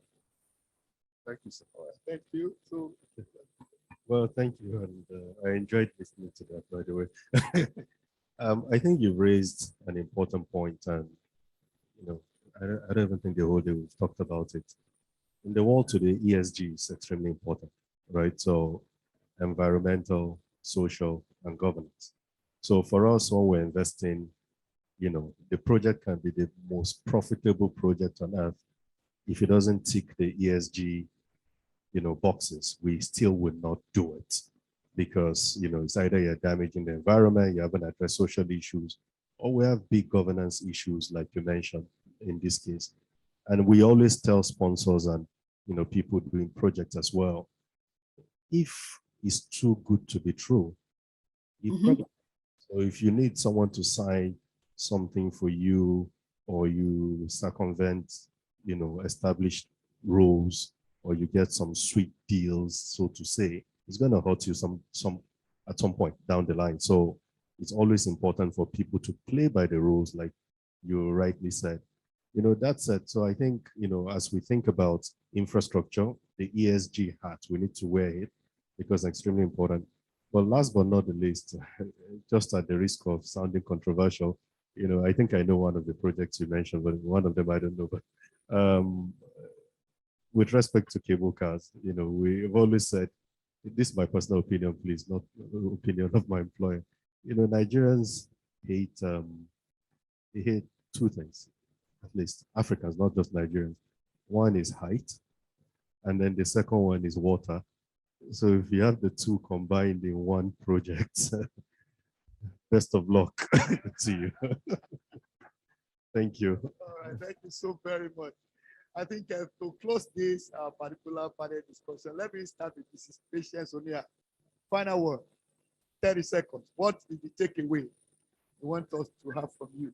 Okay, I thank you very much. I'll be as brief as possible. I think the first thing to say is that, there's no alternative. We have to develop infrastructure, and we have to do that quickly. When we see other countries developing infrastructure and attracting people and attracting capital like Dubai, there was a plan, there was proper implementation program. You know what is coming up next year. So one, we have plans already. So implementation is absolutely critical. So whether it is legislation to back implementation, and then there's proper monitoring, we need that. Otherwise, we may just keep talking and talking and talking. So secondly, is to say that really we need the private sector within Nigeria, meaning local investors and international investors to come support the development of infrastructure. There isn't that room, to borrow for government to do anything, which is why we have, huge infrastructural deficits. So there's that window, but our appeal as a DMO in that case is projects should be properly conceived and presented to enable us process them accordingly. There are rules for government guarantees and things like that. The legislations actually, so it's not exactly discretionary, but we need to look at them in terms of the risk and then of course the benefits to the government. Finally, I think we should change some of the perceptions we have. I believe there are institutions in government that the private sector can work with. And let's not forget that the government has an Ease of Doing Business Council that is chaired by His Excellency, the Vice President, with very senior private sector operators there. Let's speak out openly at those levels so that, collectively we can see a change. Thank you. Thank you very much, Dr. Okay. Thank you. Last words. Infrastructure development is very, very important. And if we follow it through the challenge we have by doing public-private partnership, we solve a lot of problems. First, we're able to get services delivered, public services delivered on time and for people to use, even on budget. And when you are delivering this service, life becomes much better. In the process of delivering PPPs, government even earns some revenue. And then there's economic development for the country generally. You create employment during the process of doing all this infrastructure. And then life gets far more better. So we believe that if we get our acts well and continue the process, Nigeria will be better for it. Thank you very much. Thank you. So, final word. Yeah, final word for me is yes, all the ideas are good. We've spoken across the two panels, keynote, and we've talked about so many things. It's important for us to also build institutions. Again, the problem he highlighted, or someone asking that, unless you do this, I won't sign, will not arise if we have very strong institutions. So I think for us as Nigerians, as we start looking forward to how to make Nigeria a better place for all of us, for our children, grandchildren, and future generations, we should spend a lot of our time thinking about institution building. These institutions will grow and be bigger than any individual. And so once we get to that stage, then all these other problems begin to find a solution easily. Thank you so much. Thank you so very much, ladies and gentlemen. Just one more and a final note from me, in addition to what they have said, is to remind us the need for us as Nigerians who are stakeholders interested in a better Nigeria to always promote what is good about our country and then also minimize what is negative. The more the good things that are happening we say about ourselves, the more attractive we become to investors, whether local or foreign. So on that note, our President and then the council members present, I want to seek your permission to close this panel conversation. Thank you so very much for giving us the opportunity. Ladies and gentlemen, please a round of applause for them. Let me start please by appreciating somebody who has been with us since the program started online. Ladies and gentlemen, still with us up until now. Please let's give a generous round of applause to the DG Debt Management Office, Mrs. Chris. Thank you very much for your time. Thank you. And to close, finally, we have the vote of thanks from the DG, Mr. Dele Alimi. Please, a round of applause for him. Thank you very much, Madam President, distinguished ladies and gentlemen. A lot of appreciation has been shown here today, and we can't but continue to show appreciation, especially for the wonderful session we've had here today. I want to thank all our panelists and moderators, and I think I should still go ahead, like the president would say. I want to thank Mr. Oscar Yema. He's not here now. I want to thank him for the wonderful job he did with the first session. And of course, our own Dr. Pedro Adedipe, I want to say a very big thank you. You've always made very good sacrifices for the Institute. You've done it again today. Thank you very much, sir. And of course, to our panelists, for our panelists who are online, I'll start with them. I want to thank first the DG of the Debt Management Office, Mrs. Patience Onia. Thank you. Before the program started, and you are here with us even now. Thank you very, very much. I want to thank Mr. Sumaila Zubairu, if you represented here. Thank you very much. Please extend our greetings to him. We really appreciate his presence. I want to thank Mr. Michael Uhiadi, the DG of the ICRC, who was also very well represented here today, to say a very big thank you. And I also want to thank, of course, Mr. Ike Chioke, the Group MD of AfriInvest, and of course the President of MAN, Engineer Ahmed Mansour, FIOD, say thank you. And of course to I call him my Oga all the time, Dr. Muda Yusuf, the CEO of the Center for Promotion of Private Enterprise. So thank you very much, sir. And I want to thank, of course, our special guest of honor, the Honorable Minister for Aviation. Let me particularly recognize the fact that every person that has spoken here today has commended his ministry for what you are doing in the infrastructure space and your very good record in PPP agreement. So I want to please extend our greetings and appreciation to him. Thank you very much, madam, for representing him well. And of course, I want to thank members of the Governing Council who are here. I want to thank past presidents who are online. And of course, I also want to thank the president and chairman of council, Dr. Mrs. Ejidema, for being a very good chief host. And also, I must not forget to thank the Research and Economic and Advocacy Committee of the Institute, led by Professor Nat Ofo. They did a very good job in ensuring that this program held. And of course, to my colleagues in the Secretariat, especially the staff of the Research and Advocacy Department, the Programs Department, all of you that have been involved with this, the admin department, I want to say very, very big thank you. We are just coming back from total virtual event now to hybrid event, and we continue to get our acts together. I want to thank you all for doing a very good job. So, distinguished ladies and gentlemen, it's been a very long morning, and I want to also join the president to invite you to join us at a virtual event we have later today. Our main actor at that program just left, Lady Mary Libru, will be sharing our experience with us in a what we call a fireside chat later this evening. It's a virtual event, so you can attend from anywhere you are in the world, and it will be wonderful to have you with us. You will learn one or two things about leadership, about what she's gone through and how she's been able to surmount the challenges. So it's not just for our women directors, it's for all directors. I'm sure you will enjoy it. So, ladies and gentlemen, I hope I've not left out anybody. I want to say a very big thank you to you all, and I wish you a very wonderful afternoon. Thank you very much.